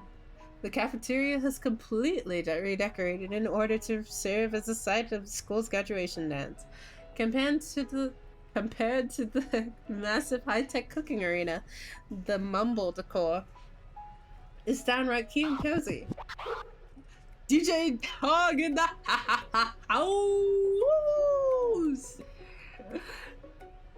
That's crazy. You knew Sprinkles was a master chef, but you also didn't know he was a world-renowned turntablist. Ooh, okay, I like these outfits! Even the villains are here. Okay, Ashley, you kind of rocking that. Not another haunting. No ghosts allowed at graduation. It's clearly written in the school bylaws. I was never actually a ghost. It was a trick to get you all to finally notice me. Oh, amusing. And now that everyone is together, it's the Spark Monster. Everyone, the Spark Monster is no more. From here on out, I prefer that everyone refers me by my new name, Party Monster. Steve tries to finish what he was just saying, but everyone is too wrapped up in talking to Sorry, Party Monster. Dejected student walks off. Oh, look at how cute she is. I love Miriam, actually.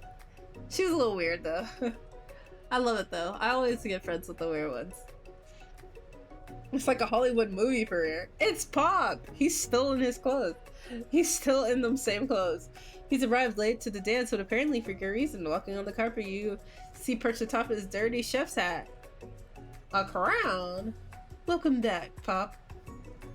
I know you weren't able to complete the final exam and accept your diploma, so we had to mail it directly to your father. We figured it was the least he could do for the school's dean. Oh, now I get it. And we get a new wig on the school, not to mention the honor of educating the son of the Chancellor of Sunstance. That sounds so made up, it's crazy. The music at the dance is interrupted by the sound of the sparkling electrical hissing. It's Clank who had arrived late to the dance. Now that I have graduated, I can reveal my truth. Whoa, he's still doing the talking thing. I am Clank, and I am not of this earth. I am actually from a faraway planet from another dimension. What? What? I actually feel like I knew this whole time. Now that I've learned the ways of your kind, I must return. Miriam, will you come with me? I don't know what to say. Besides, no, obviously. I've just begun to learn who I really am. This isn't the time to devote my life to figuring out who you are, Clank. Damn. I understand, kind of. Humans are weird. And he disappears. Colonel Sanders! Ow! Oh, look at him in his dress down. Oh. Howdy, classmates. Splendidly umptious. Look at how delicious. I didn't get to be the most famous chicken man in the history of Chicken and Man, but now I'm reminding people to go out and buy my chicken. The end? No! It's not the end. As everyone feasts on the delicious chicken, he finds me sitting at the edge of the dance floor because I'm awkward. Annie? What are you doing sitting here all alone? Oh, you know, just waiting for the right person to ask me to dance. Ooh. Ooh. This music though. I wonder, might you tell me, what are the qualities that you expect to find in such a lucky person? Off the top of my head? Oh, I don't know. A spicy musk, a tidy goatee, a degree from the University of Cooking School Academy of Learning, just to name a few. It truly is my lucky day. Would you dance with me? Yes! I would love to! Hey! Dancing! And once my 100th franchise is up and running, I'll be ready to take a day off. And I'll be so glad to spend it together with you, Annie. How sweet! We'll work together and play together. Work together? Well, I think this is something I'll just need to do by myself. But who will help you run all your restaurants? I don't believe I need help. Besides, based on your time at school here, do you really think running a restaurant is the best path forward?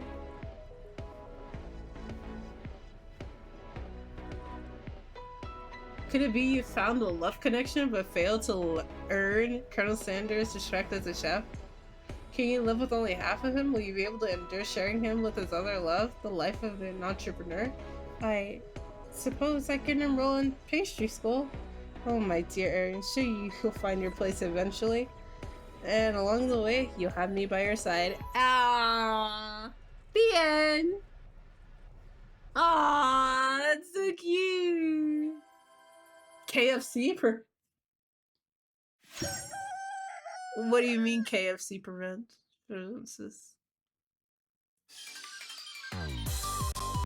That was so cute. Wow. I love that. This is cute.